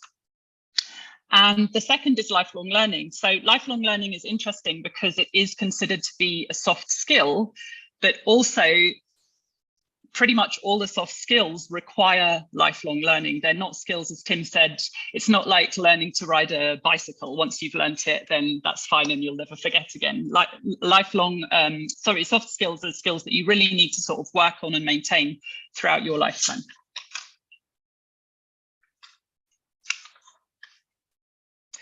So I highlighted emotional intelligence because arguably it underpins all the other soft skills. So in order for us to be strong in any of those areas, we need to have a high level of emotional intelligence. And some definitions of soft skills really focus exclusively on interpersonal intelligence, so intelligence in our relationships between people, between us and other people, and intrapersonal, which is our relationship with ourselves. And that's basically what emotional intelligence is about. The person that came up with this term emotional intelligence is a guy called Daniel Goleman. And again, Abe, this is the second link. We're going to share with you a link to his website. And he originally defined emotional intelligence across in terms of 4 domains. He created a quadrant and he said, okay, emotional intelligence is about awareness and management or regulation. So it's how aware we are of ourselves and how aware we are of other people. So that's the other 2 domains are self and other people. And also how well we're able to regulate ourselves and how well we're able to regulate our relationships with other people. So his initial conceptualization of emotional intelligence was that it had these 4 domains across self and other people and awareness and regulation. But he did later add a fifth domain, which is not pictured here, which is about internal motivation, the quality of the motivation behind our actions. And internal motivation, when we're internally motivated to do something, we're motivated because we have a passion for it. We're not doing it because we feel we should, because society tells us we should do it. We're not doing it because we want to make money. We're doing it because we just love it, and that's what makes us feel alive and feel like ourselves. And so that is kind of the highest quality form of motivation when we're doing something because we have a passion for it. It's called intrinsic motivation. And it's been empirically linked by research to performance and productivity, better learning outcomes, persistence, we're more likely to keep going with something that we're finding difficult when we're intrinsically motivated, and high levels of job satisfaction. And the thing about emotional intelligence is that it is hugely complex. It definitely is not something that we ever stop learning and developing, and therefore it does require lifelong learning. But probably more than anything else, emotional intelligence is something that we need to be lifelong learners with.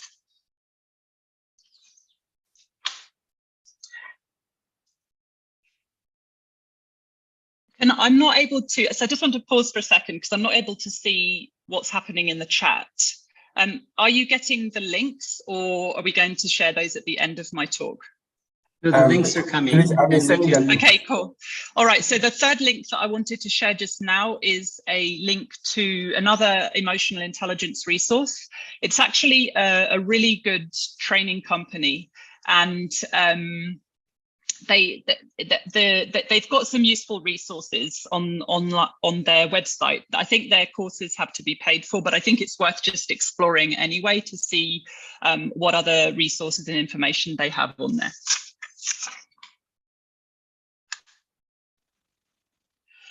Okay, so we've said that emotional intelligence underpins pretty much all the soft skills, arguably all of them, and that emotional intelligence itself is hugely complex and does require a lifelong learning mindset.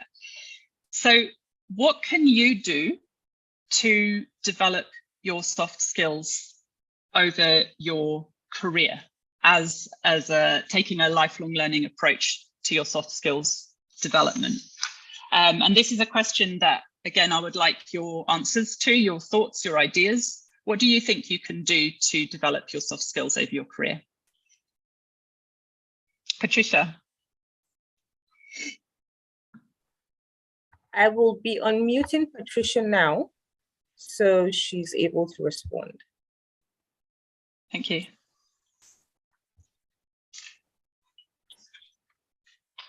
Okay.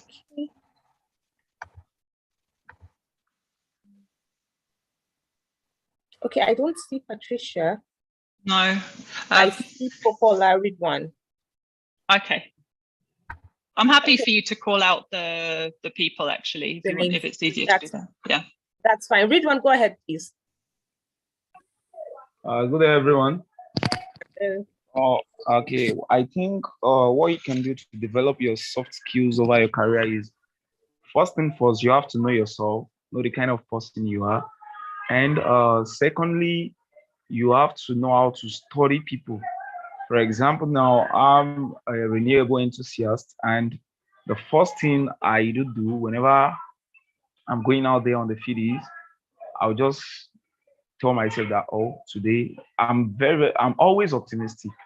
Even if I'm not at the point where I want to be right now, you get what I'm saying? But I'm always optimistic that, okay, fine, I'll have a good day. I'm very positive in everything I do. Then again, you study the kind of people you are dealing with, then how to relate with them. Then you check out for the kind of skills you need to develop yourself on the field you are. So I think by doing all these, at the end of the day, you become a good, or let me say a better person, or if not the best, or let's say the best person in your field. Thank you all. Thank you. Those are some really great points. And I love that you mentioned positivity. We're going to come back to that. But you talked about knowing yourself, and you also talked about observing other people. And I think those are two really important ways of developing your soft skills. I would say that what can be helpful as a sort of activity or an action that you can bring into that is to deliberately set aside time, either in each day or in each week, to actually reflect on your interactions with other people, your own experiences within yourself, and kind of review what happened, what went well, what didn't go so well. So actually use the experiences that you have throughout the day within yourself and with other people as sort of evidence to build your understanding of how people work. So thank you very much. Okay, I'll take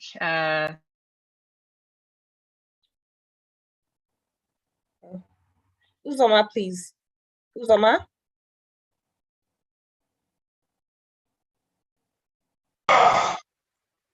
Yeah, I think another way to develop your soft skill would be to learn from others and see how others are expressing their technical skills. Then also books helps. courses like this, trainings like this will also be of great assistance. Having amazing people like Lucy talk to us, also develop and help us improve on our soft skill. Thanks to KCR Foundation too for helping young ones like us want to better ourselves, especially in the soft areas of soft skills. Thank you. Thank you. Thanks. I think you made some really good points there again. So you mentioned courses and workshops that are specifically designed to develop your soft skills, and there are a lot of them out there, many of which are free. And obviously reading as well. There's a lot of books on soft skills or particular areas of soft skills. And you talked about connecting with people who can guide you, like coaches and mentors. But also just connecting with people generally. And the more exposure that you get to different types of people, to really diverse environments, the more you're going to learn and about other people and also about yourself. So I think that those are some really great suggestions. Thank you very much. And so I'm going to move on because of time, and I want to spend the last 5 minutes of this session introducing you to some work. It's actually from a book by an expert in learning innovations and leadership development called Nick van Dam. He's a researcher associated with a number of universities, including the University of Pennsylvania and IE University in Spain. And he proposes 7 essential elements for lifelong learning. And I want to run through these with you and make sure that you understand them. And we will be posting a link to a useful website on this a bit later. So we're going to look at each of these in turn. First of all, a focus on growth. So has anyone mentioned the term growth mindset to you today?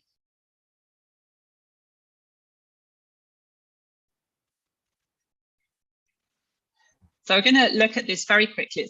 A growth mindset is basically about an attitude that you take towards learning and making mistakes, really. And so we're all on a spectrum, and on one end of the spectrum, there's a fixed mindset, and on the other end of the spectrum, there's a growth mindset. And we want to aim to move ourselves towards the growth end, the growth mindset end of this spectrum. So a fixed mindset tends to believe that who we are, our skills and our abilities are fairly fixed, that we're born with them, or that maybe we got some life experiences that developed them a bit, but now whatever we have, we don't have a lot of control to change. And then a growth mindset is the opposite and believes that we can always change, we can always improve, and there's nothing fixed about who we are and the way we are. And a fixed mindset is linked to behaviors that do not encourage learning. So things like avoiding challenges, avoiding failure, not taking risks, and giving up easily. And as you can hear, those kind of behaviors do not support lifelong learning. Whereas a growth mindset is tends to encourage people to take risks and to learn from their mistakes by analyzing them and understanding what went wrong, what they can do better. So somebody with a growth mindset is more likely to accept challenges, they're more able to learn new things, and they tend to be inspired rather than intimidated or jealous of other people's success. So there's a lot of information online about growth mindset versus fixed mindset, particularly growth mindset, and I would encourage you to write that term down and do your own research because it's a really useful concept. Okay, the next concept we're not really going to spend a lot of time on. The next element is about becoming a serial master, and this is really about the idea that in the 21st century workplace, we don't anymore specialize in one thing and then sort of stick with that single area of expertise throughout our careers. The suggestion is that we should master a series of skills throughout our career. So the old school way of approaching a career would be to sort of go to university, get your degree, and that's the end of that. Then you go into the workplace and you work until you retire. And the suggestion here is that you constantly are looking for new skills to master throughout your career. The third element is stretch. Now, stretch is about our comfort zone. And some research that was done a very long time ago, actually, by two researchers called Yerkes and Dodson, actually in 1908, so over 100 years ago, showed that our performance is linked to the amount of pressure that we're under. So actually, up to a certain point, pressure or stress is good for us, and it improves our improves our performance. And so we actually need to push ourselves out of our comfort zone, where, as you can see here, there's boredom and we're not learning when we're in our comfort zone. We need to push ourselves into our stretch zone in order to attain peak performance and to keep learning. Being careful not to push ourselves too far. If we find that we've pushed ourselves into the panic zone, then we can bring ourselves back to the comfort zone for a little bit, recuperate, and then venture out into our stretch zone again. So this is all about pushing yourself out of your comfort zone, not too far, into the stretch zone, which is where you will perform optimally and you will obviously learn, unlike in the comfort zone. The fourth is about building your personal brand. And a personal brand is really about your unique value as an individual and a professional. So it's about how you communicate what you have to offer to the outside world, but it also gives you a focus for your personal learning and development. If you know how you want to be, how you want to present yourself, then you will know what you need to develop and the areas where you need to grow.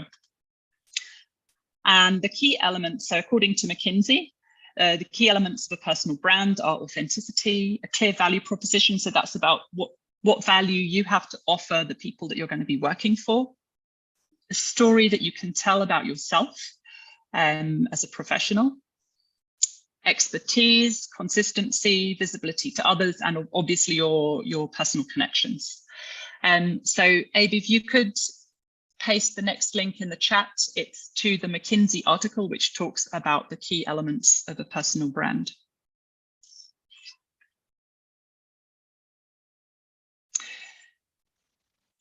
This is the fifth element. So the fifth element is about owning your own learning, taking responsibility for it rather than kind of expecting your university or your employer to be the ones that drive you through your learning and your growth.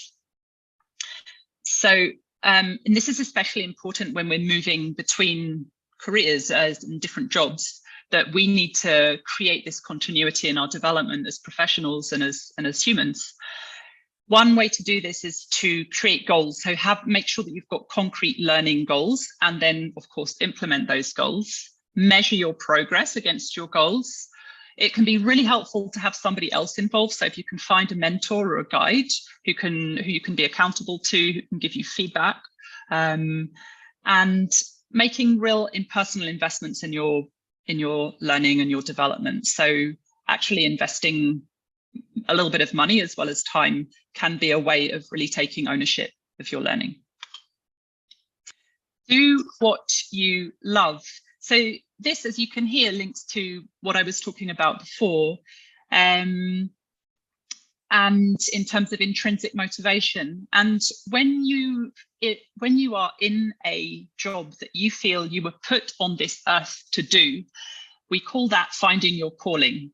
And so the ideal is for you to find your calling, find the job that you think, this is why I was born, this is what I was born to do. And these are some questions that you can ask yourself to help you find your calling. What do you love? What does the world need? What can you do that you can be paid for? What are you good at? And that last question, again, the questionnaires like the VIA Character Strengths questionnaire that you have the link to are very helpful in highlighting your strengths, but also getting feedback from other people, getting feedback from as many people as you can about your strengths, about what they consider you to be particularly good at. All right, and finally, staying vital. So a while back we had a comment about positivity, and this really links to that. So there is or research shows there's a theory that's now has got quite a lot of evidence behind it, that when we experience positive emotions, it broadens our awareness. So when we're in a positive emotional state, our awareness is broadened, and that makes us much more open to new ideas, new experiences. We'll do new things. And as a result of that, we build our skills and we build our resources. So being happy is actually a really important component of lifelong learning. Being happy is easier said than done, obviously. But at this point, Abe, could you post the link about broaden and build? So broaden and build is, I think it's the penultimate link. Broaden and build is the theory, the broaden and build theory by Barbara Friedrichsen behind this idea. And I want to introduce you, there are many different, a lot of different models and theories out there about how we can become happier, how we can improve our well-being. One that I particularly like is the SPIRE model, which suggests that we really need to be thinking about all 5 of these areas in order to be, in order to sort of maximize our well-being and our happiness. So our spiritual life, our physical well-being, our intellectual well-being. So if you're thinking about going on to do a master's, then that box will definitely be ticked. Our relationships, and also our emotions, so that just that feeling of happiness. So it's about living a fulfilling life, having a purpose in life, but also having just enjoying life from moment to moment. So just to round this off with a quote from Nick van Dam, who these 7 elements or strategies come from. He says, people who are lifelong learners are more successful professionally and lead happier and more fulfilling lives. And that is based on his research into lifelong learning.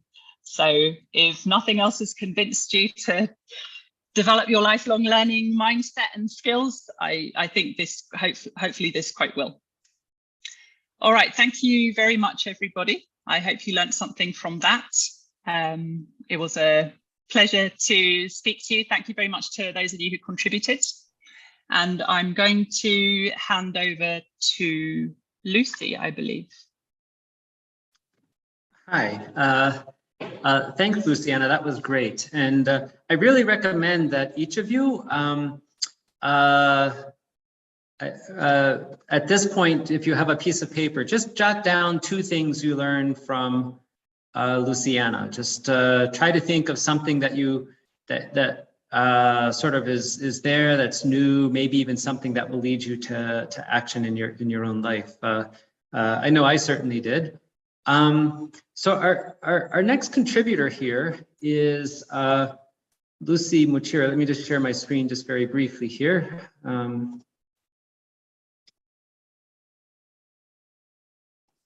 So Lucy Muchira is the IEEE African Stakeholder Specialist.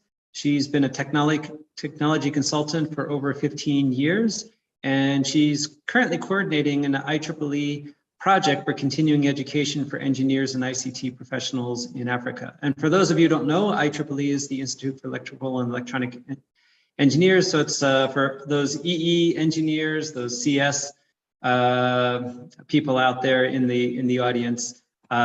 This is your professional society. So Lucy, are you able to share your slides?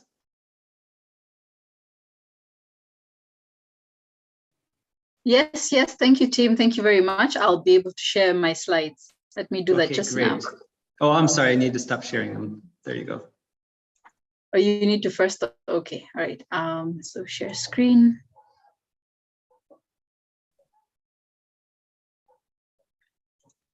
All right, I think it's okay now. It's all right. I tried to share when you were still sharing, but now it's letting me share. Good, got it. It's coming. Great, thank you. Just let me know when you can see it. Yes, we see them. They look good. And it's on full. It's not the bit where I have all the controls on the side showing. No, it's full screen. Perfect. Okay, that's good. All right. Okay, everybody. Hello, and I'm really happy to meet you all. I'm really happy to be able to join you. This is the second part of our session, our talk. And I'm just going to give you a little bit of background. So my name's Lucy, and I've known Tim for some time because I've met him on this particular project that I'm working on, and this conversation really continues on about professional education and continuing education, because when you leave formal education and you're out there working, yes, your employer will to some extent develop your career for you, giving you relevant training and all that, but you're also actually largely responsible also for your own development in your chosen career, because it is your choice, and you should do what you can to help yourself. And so then the next question after that becomes, well, how do I stay up to date? Because when you leave school, you've just finished learning everything that's new in your discipline, that's current. And then 5 years, 10 years, 20, 30 years later, you will not be that current. So how do you stay up to date? And that's a question that is relevant in very many disciplines, not just in engineering. And so one of the answers to that is a lot of people who had that question and are working in a particular discipline have come together in different parts of the world, in different countries, in different disciplines, and they formed what we call professional societies, right? And it so happens that one of the professional societies for engineers is the IEEE. The real words of the IEEE, which Tim said, it's like a tongue twister for me, so I'm not going to repeat it. Yeah. So what is really the role of professional? Sorry, let me just go to the next slide. What is really, and the next slide is really talking about the role of professional societies in lifelong learning. So you've started your career, you're developing fairly well, and now you need to continue and stay current. And so you look at the good thing is, especially in engineering, there are already several existing organizations, so you don't have to go and start up one of your own. And if you look at the screen, the slide that I've got there shows examples of what these are. There's the Institute of Transportation Engineers, for example. There's the Society of Petroleum Engineers. The IEEE itself is a professional society, which has actually grown so large that even within the IEEE, there are 39 different professional societies, believe it or not. So yeah, it's like the Russian doll of professional societies. And what's the role really of joining this group? What's your intention when you join these groups? So first of all, they focus on the discipline for which they're created. So if it's the IEEE, it's about all things electrical and all things electronic. So within that, you have then things like the Communication Society, the Power and Energy Society. And their work is to educate their members, to keep them well informed on developments in their chosen area of focus. And these education objectives are achieved through various methods. So there's journals, there's publications, there are conferences, there are workshops, and they get together from time to time in all these different forums. In the age of COVID, we all began to have, even online conferences and online workshops. And what happens when these groups come together is they discuss what they're doing professionally, they discuss their challenges, they'll present the project that they're working on. And so depending on where you are, you'll get ideas from different people who are doing pretty much what you are. And so it'll help you to stay current. And then another thing is that they share best practices in their industry. And so by doing this, they help to define the standards that other people in that field should be living up to. So what happens is that they essentially help you to increase your knowledge and to stay professionally competent and relevant. So depending on your area, you might want to, once you finish studying, start looking at what professional group might you want to join. Now, the IEEE is very cognizant of the fact that engineer in a lot of progress in ICTs. And so what the IEEE does is it provides avenues for engineers to continue to keep up their professional education. Now, I specifically work on a project which focuses very much on African engineers. And the objective of this project is to make sure that we are continually developing education resources which are relevant to the technical needs of professionals in Africa and also to their employers. So we do this by offering current course programs, so things on technologies which are relevant now in the ICT space, in the engineering space. So for example, we have courses on the smart grid, we have courses on blockchain, machine learning, artificial intelligence. And the one that we've been running specifically since last year, we offer 18 course programs in ICT and electrical engineering. They're really short, they're available for self-learning. So you don't have to go to class at 6 o'clock or, it's up to you to schedule your time as you like to learn. And there's no fee for companies to participate in this. The catch is we don't take individual participants, we work with organizations and then they can enroll their staff. And this way you find that not only are we meeting the professional needs of companies, but also the people who are growing their career within that chosen path in the organization are able to get their course, their continuous education needs met. And then the good thing about this is once you take this course, you get the opportunity to give us your feedback. So you tell us what you didn't like, what you liked about the programs, about the content, about the online platform itself. And then we use that to make improvements so that we're always continually offering relevant content that supports engineers. So that's a good, I wanted to run you through it so you understand, when I say that we offer education, this is one of the examples of what the IEEE does. Another thing is we have a lot of conferences, a lot of workshops. There are 39 different groups within, sorry, my slides are jumping, I'm sorry. There are 39 different groups within the IEEE. So there's Communication Society, if we're into nanotechnology, there's nanotechnology, there's optics, aerospace, biomedical technology.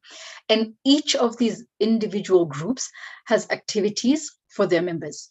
And so you might find that the Communication Society is running a conference, and then you might find that the aerospace people are having some sort of workshop, and you might find that Women in Technology, which is another affinity group, are having a discussion about, some of the skills that a specific group of women might need in terms of, going further in engineering. So you find that even within a very large organization, there's always something available for everyone. But this is a good example of something that's current right now within the IEEE, which is really focused on people growing their careers. All right.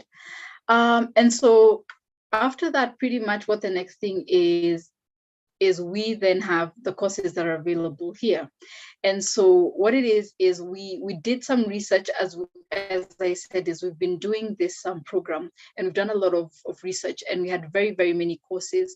But because we were focusing this program really on African engineers, we are offering courses that we know already are relevant. So blockchain, the Internet of Things, edge computing. And then what's happened is we didn't start out with 18 programs, but as we kept getting feedback, and because one of our objectives is to work with what engineers want, is we grew up the list of these courses. And so that's how we've gotten to 18. And so who knows, as we continue the project, it might grow all the way to 22, depending on the feedback that we get from engineers. And so I'm not going to take a lot of your time. I just wanted to let you, this was just an example of a professional organization and how we work with engineers. And also to let you know, this is a program that's open. It is a program that's running. If you have an organization that wants to join this program, you're most welcome to do so. It's running, it was running last year. It's running for all of 2022. We haven't quite finished working out what the changes will be going forward, but yeah, so if you do choose to, oh, and I just want to specify, you do not have to be an IEEE member to actually participate in this program. So another thing is the IEEE, in as much as it is a membership-based organization, tries very hard to have activities that have an impact on broader groups. And so this project is not just restricted to IEEE members. Any person who is an engineer can speak to their organization program, and they can get access to these education resources. And so Tim, I'm going to hand over to you because I think I'm over my allotted speaking time. No, that was perfect.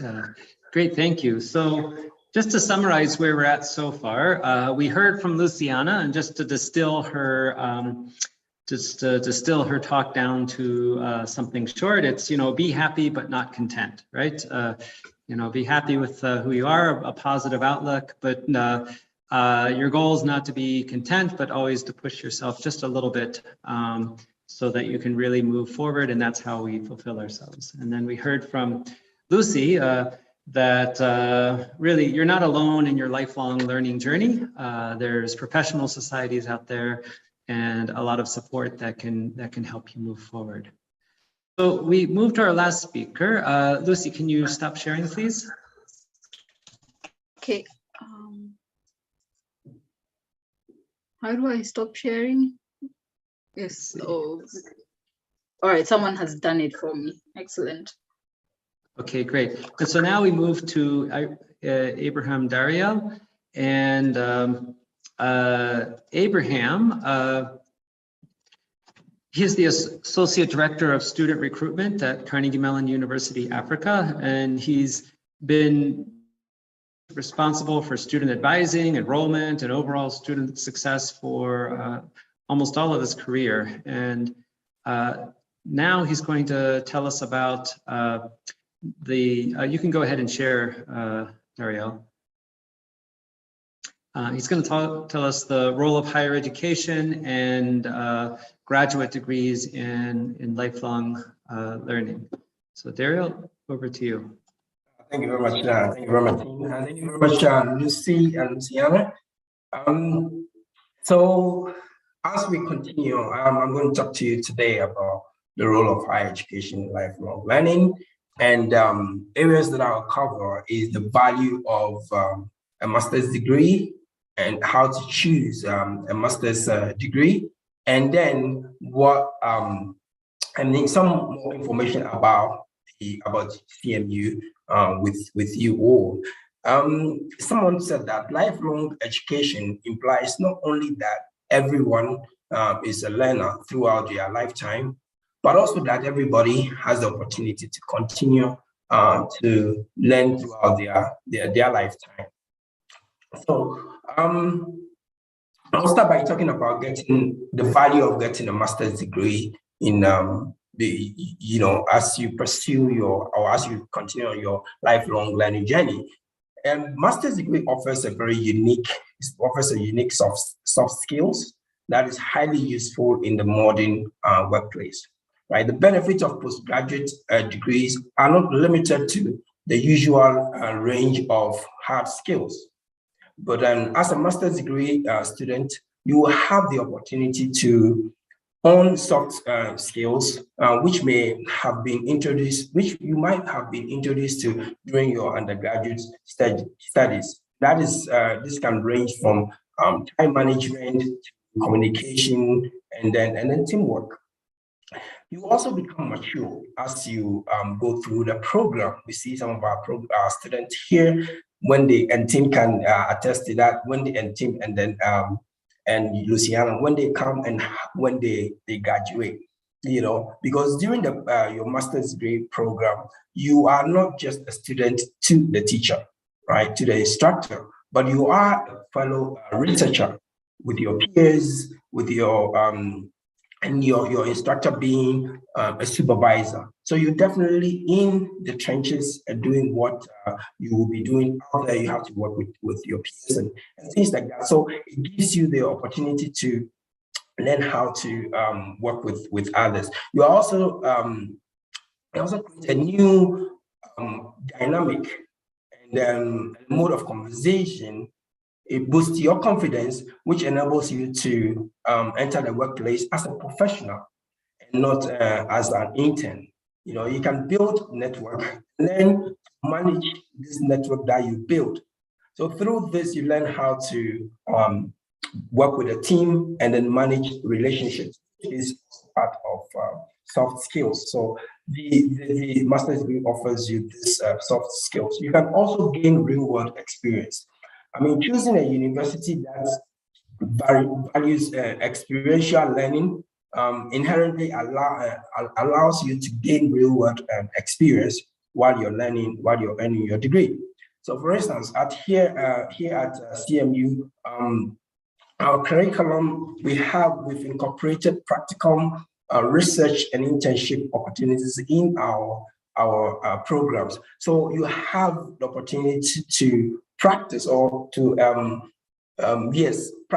work with students on projects that you go out there and then work, and then you face with challenges, real life challenges that you are supported to overcome, right, while you are pursuing your master's degree. So this signature model combines academic theory with professional practice to ensure that graduates like yourself, if you pursue one, are prepared for the workplace upon graduation. And then, so by learning through hands-on experience, you are able to develop the in-depth knowledge and practical skills that employees are seeking out there. We have a team that really work with the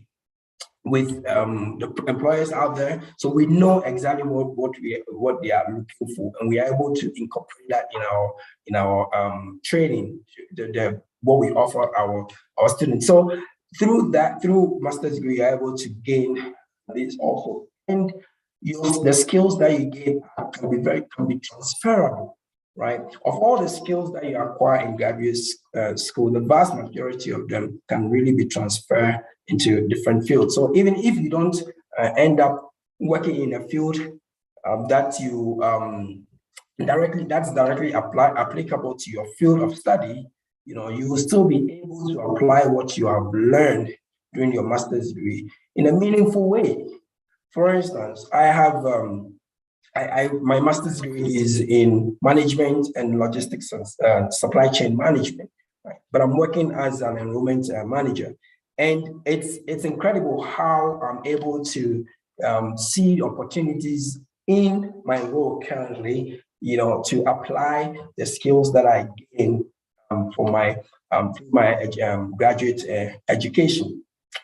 So you have the opportunity to practice and enhance your skills in time management, teamwork, leadership, and so on, by gaining valuable tools for professional development and lifelong learning. So you don't necessarily have to, if you end up pursuing a degree that you don't end up working with it directly, you still highly encourage. I still highly encourage you to look into getting a master's degree, because it's going to provide you with these skills. It also helps you to develop the ability to tackle complex problems. So holding a master's degree really proves employers that you can move beyond technical knowledge and solve more complex problems, work on projects, do research, do analysis, and so on and so forth. It also demonstrates your commitment to lifelong learning and the development of high-level skills, which is attractive. Is an attractive quality in an employee. So employers look for team members, who they trust, and they know that they will continue to grow in their role. So actually, a master's degree gives you these skills to be able to do that. Now, how do you choose the right degree? Right, you have to be able to research. So after you have determined that you want to pursue a master's degree, you have to devote some time to research. And it's important to know that the structure, and the focus of each program, even in the same discipline, if it's in the same discipline, and you can see this when we go through our CMU programs, you will see that there are concentrations, some programs call it major and things like that, So it is important for you to do your research, know which program you're interested in, and then pursue that, and then keep your career goal in mind. After exploring the range of programs through your research, consider your career goals and how each specific graduate program can help you get there, the goal that you have set. And then further, if your goal is to work for a specific company, do your research to determine where graduates of the programs you are looking at are working. You look at CMU, for instance. We most of our students, our graduates, work with MTN, with Bank of Kigali and the big tech companies on the continent. I'll show you will see some as we go along. So universities often have corporate partnership, like CMU does, which employers recruit. Like we have internship seminars, and then employers come in and then recruit. Check if your dream company partners with these universities, and make those choices. And then the next, you have to consider finances, right? Because graduate program can be expensive. So some options that are available to you is family support, scholarship, and then tuition reimbursement. For the most of the time, if when you get employed, if you are working now, I encourage you to talk to your HR and then find out if they offer tuition reimbursement. And then when you are looking at programs, also look at schools that offer scholarship. And CMU offers a lot of scholarship, which I will go over that in a short. We'll go over that soon. So look at that also. Talk to advisors, students, and alumni. You have to. So if somebody has really walked through the path or been through the path that you want to, you set for yourself, it's advisable for you to engage those and find out they can give you first-hand experience. And then they also help you through the application process and so on and so forth. And then talk to, reach out to if you consider CMU, reach out to me. And that's my role. I have a whole team that will be able to work with you in that area. All right. So now let's talk about CMU programs. So we have CMU is we have been here for 10 years. This is our 10th year. We have 3 programs, and we have IT, electrical and computer engineering, and artificial intelligence. And I was talking about when you are doing your research, which area of concentration that you are interested in, that's aligned with your long-term goals. These are the ones we have. We have cybersecurity, energy systems, and so on and so forth. And also have to look at the accreditation and the ranking of these programs. CMU, like our cybersecurity, for instance, is the #1 in the world. So this is also very important. It makes it very marketable. The next thing we look at, I would like to show you our student, the constituents of our student body. If you look at the gender breakdown here, we have 27% of them are females. We're working hard to promote, STEM within the female population here on the continent. The next intake, our goal is at least 30%, and working on that. And then you look at the country breakdown, about 46% are non-Rwandese. Currently, our student body is represented by 21 different nationalities. So then you're exposed to this wide network, right? You're working with somebody from South Africa, from Namibia, from Botswana, and so on and so forth, right? So this also gives you an opportunity to build your network and also develop gain the soft skills by working with people with diverse background.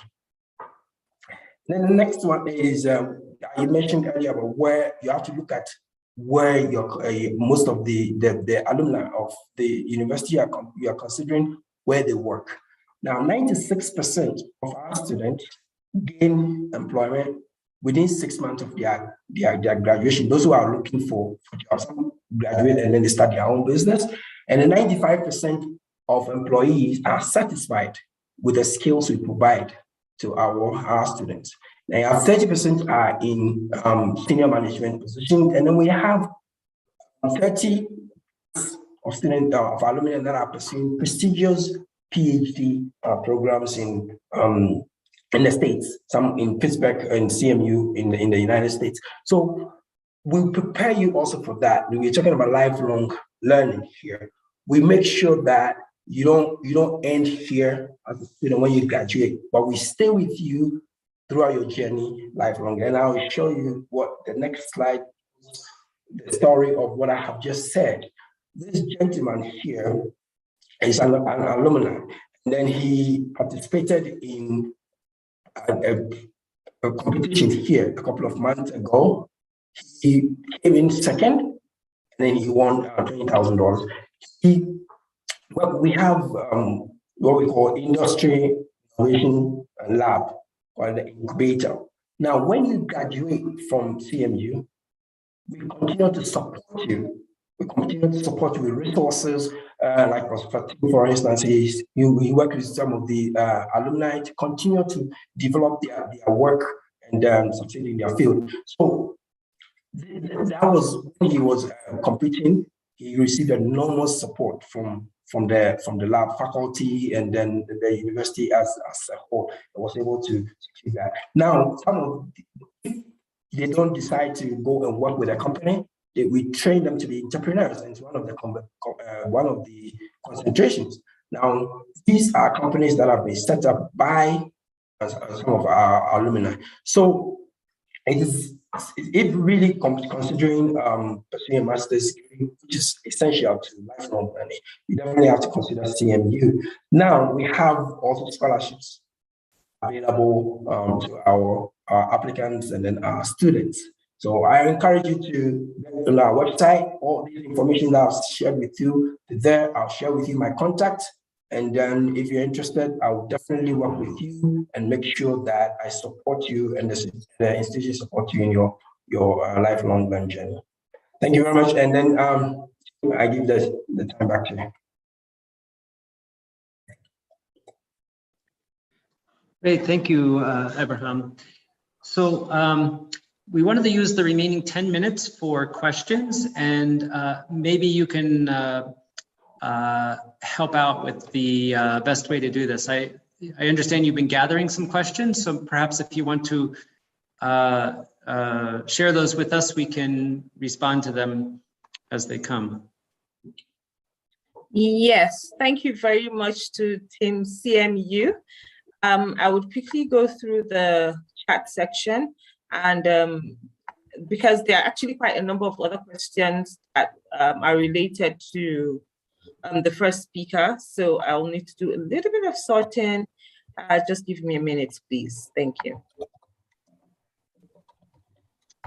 Maybe while you're doing that, I noticed there was Lucy, I noticed there was quite a few questions about, hey, I want to be an IEEE member. How does that work as a student? Is there a good way to do that? Also some questions about, hey, maybe I'm not employed right now. Is there any way for me to get access to all these fantastic materials? Maybe you can just, while Jamila's organizing some of the questions for Luciana, maybe you could respond to that. Okay, great. Thank you. I'll do that.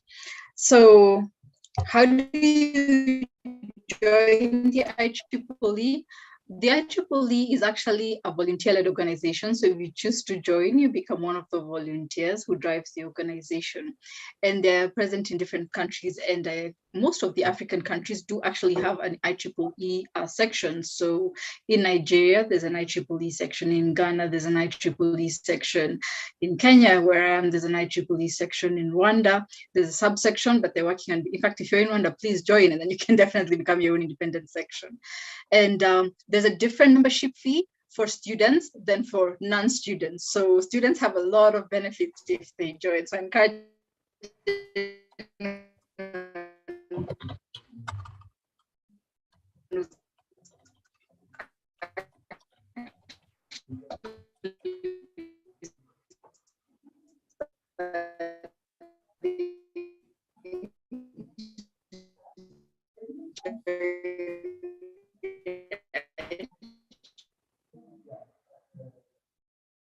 as a student member.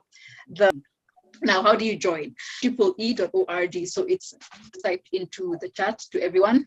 Choose your country, and then it's highly subsidized in certain markets, and it's just fantastically subsidized.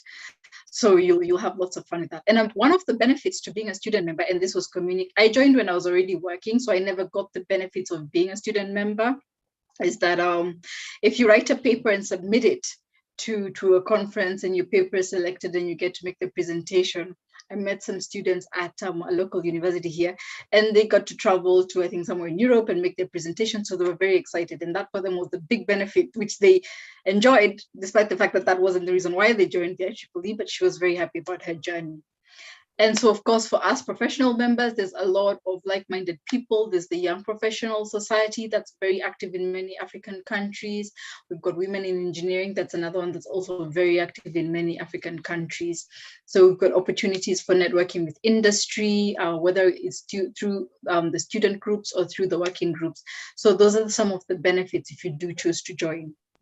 So that was one of the questions. So to join it, just visit the website, go to the membership section and choose your country. Okay. Now, a few questions which were there about the courses. The courses do require a background in that area. So for example, if you're going to do the smart grid course, then you do need to have a background in electrical engineering, because these are very short courses, very focused. Typically, each course will have a few units, which will take no more than about 3 hours or so for you to study. So it implies that you already have the prerequisite knowledge, okay? The program is focused on working engineers. So what we do is we don't sign up individuals, we sign up companies, and then those companies can submit their engineers to take the courses. If you do want to take the course individually, you would need to go to the website again and then pay for it as an individual. But you find that because they're free, many companies are very happy to sign up their staff. Also, if you're not currently working, depending on the country where you are, in some countries, we've been able to find organizations that serve as the umbrella body, and then they can sign up, lone single consultants, people who aren't working. So that would depend on the country that you're in, if we still have one of these organizations available for you to take the courses through. And I think those are most of the questions that I noted down. Okay. Yeah. Okay, great. Thank you, Lucy. Yeah. Jamila, we had, yes, let's hear what you got for us. Yeah. Yes, I'm ready for Luciana now. Luciana, this question is for you. What is the role of soft skills in the 21st century, where artificial intelligence is a driving force of operations in every economic department? Yeah, thank you. I actually saw that question and batted it back to Nelson, because the question I answered that with is, do you think that artificial intelligence can fully replicate soft skills, either now, or do you think it will be able to in the future? Because I'd like to hear from the technical experts here what your opinion is on that, given the complexity of soft skills. Are we going to get a response from the professor? I think the students are the experts here. So yeah. But, okay. Yeah. Is there a student who thinks he knows the response to that, or has a response to that?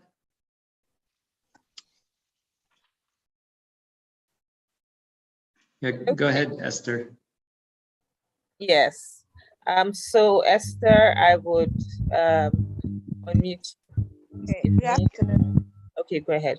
Go ahead, Esther. Good afternoon. Okay, I don't think and the IT or the robots and stuff can completely override soft skills, because no matter how they are good or they will be good, no matter how improved they are going to be, we are still going to need humans to control them and work with other humans. So we still need soft skill, even if IT is going and getting bigger in the industry. Thank you. Thank you, Esther. Thank you very much. I think you actually responded to that quite succinctly. I don't know, Luciana, would you want to get any response from anyone else, or do you think that's fine? I think that's a great answer. Thank you very much, Esther. Okay, I'll quickly read out another question that came out, also during your presentation. What is the difference between emotional intelligence and emotional quotient, EQ, and EI versus EQ? Okay. So, yeah, it's EQ really refers to a way of measuring our emotional intelligence. So to the best of my understanding, it's linked to a scale for measuring emotional intelligence, whereas emotional intelligence is a sort of broader concept that, so one is linked to a measure and the other is the concept itself, if that makes sense. Thank you. Thank you very much. I thought I saw IG's hand up. IG, I don't know if you still want to ask your question or if you wanted to make a comment.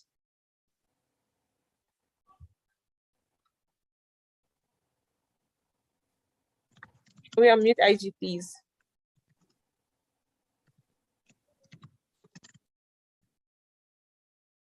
Can we unmute IG, please? Can you hear me? Yes, I've been unmuted. Yes, sir. So I have learned not to underestimate the power of technology. Will technology replace soft skills? We don't know today. Nobody can predict the future because technology consistently breaks the barriers that we thought would never be broken. So I would just say nobody knows tomorrow. It's unlikely that the human feel, the personal feel of soft skills might not be replaced, but don't underestimate AI. Thank you. Thank you for that, IG. Thank you. I think we still have a couple of more questions, but we're just 1 minute off our mark and we're trying to keep the time here. So I think we'll be wrapping up, and then what we'll do, because we have a team at the back end that are collating all the questions and then they can sort it based on the different speakers. And yes, we would share those questions with you and then get the responses and share back to the participants, because I know that they'll be looking forward to the responses to the questions. Saidi Adamu said, nice response, never underestimate the future. Really, truly never underestimate the future, because we don't know how it will be. Where we are today, some of us didn't think about it 10, 15 years ago. So yes, never underestimate what can happen in the future. Thank you for that, Saidi. I think now will be a time for us to actually wrap up, because I know that some people here have other engagements after this time. So we will be collating the questions and sharing the questions with speakers and sending back to the participants. I think at this point, I want to say a big thank you to everyone that's here, the team from CMU. I would be looking at your curriculum to see your courses to see what suits me. I'm sure quite a number of the other students here would be doing the same, because please take advantage of the scholarships that are available. You never know what will be the opportunity that you can get. So yes, please ensure that you go back to the links that were shared and make use of all those resources. Very important. Thank you very much, Professor Tim and team. And thank you very much to all our participants for your time today. I'll quickly hand over to IG to say goodbye to everyone, and then we can, call it a wrap. Thank you. Also, I think Norway would like us to have a group photo, so we will just quickly pose for that after IG's speech. IG, please go ahead. Thank you. To the team from CMU, I'm so grateful. Like I was saying before we started, I'm happy for the day I walked into your campus. Gali, it has affected our organization positively, and you've helped us to impact people's lives. It has affected my family positively, because you influenced me to send my daughter to Carnegie Mellon in Pittsburgh. And the good news is that she's graduating next weekend, and she's starting with Microsoft in Charlotte. Because wow, that's fantastic. Yeah, great. Because I walked into your campus, I was just curious. I just wanted to know, why is Carnegie Mellon here? And that's what has come out of it. So I thank you on a personal note, and I thank you for, on behalf of the organization, and I thank you for on behalf of the whole of Africa for the good work you do. Thank you so much. Thank you. And nobody doubts that you don't have fantastic lifelong learning and emotional intelligence skills, and curiosity is sort of a key one. And so I think that's you're demonstrating and giving a good making a good point for us. So I really want to thank you, everybody on the Kfsd side for really giving us this opportunity. It's actually inspired us to sort of put this together. We're actually going to work on this a little bit and put it out as a program that'll be available to anybody at any time. And again, thank you for that inspiration. And it's been a real pleasure for us to interact, and all of these students and great questions and a lot of interest. And I just loved all the activity on the chat. It was really fantastic. So thank you again. Thank you. Please, can we put on our videos? Can we put on our videos for some group photos? Just put on your videos for a second, and then we'll take a group photo, and that will be it. Ahmed Ayinla, can you please do that? We can't see you. It's dark where you are. Thank you. Noah, please, you need to unmute, or someone from the tech team, and let us know when we're done. Thank you. Please give us your best smile. Thank you.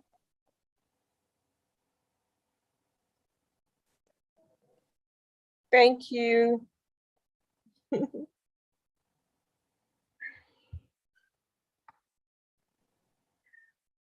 Now, are we done? So tomorrow, same time, same station. Can we? Yes, same time, same station. And we have a great team of speakers tomorrow. Also, you don't want to miss it. Can't wait to see all of you. Samuel, Chiaza, Esther, Gideon, yes, God's power, Nura, Saidi, Ogunle. Please can't wait to see you guys tomorrow. Goodbye. Thank you. Thank you, everyone. And bye. Please invite your friends. Invite your friends. It's not too late. Invite your friends to join us tomorrow. All right. Bye-bye. Yeah, keep the date at 10 a.m. Bye. Thank you, Professor Tim. Bye. Bye, Luciana, Lucy, and Abraham.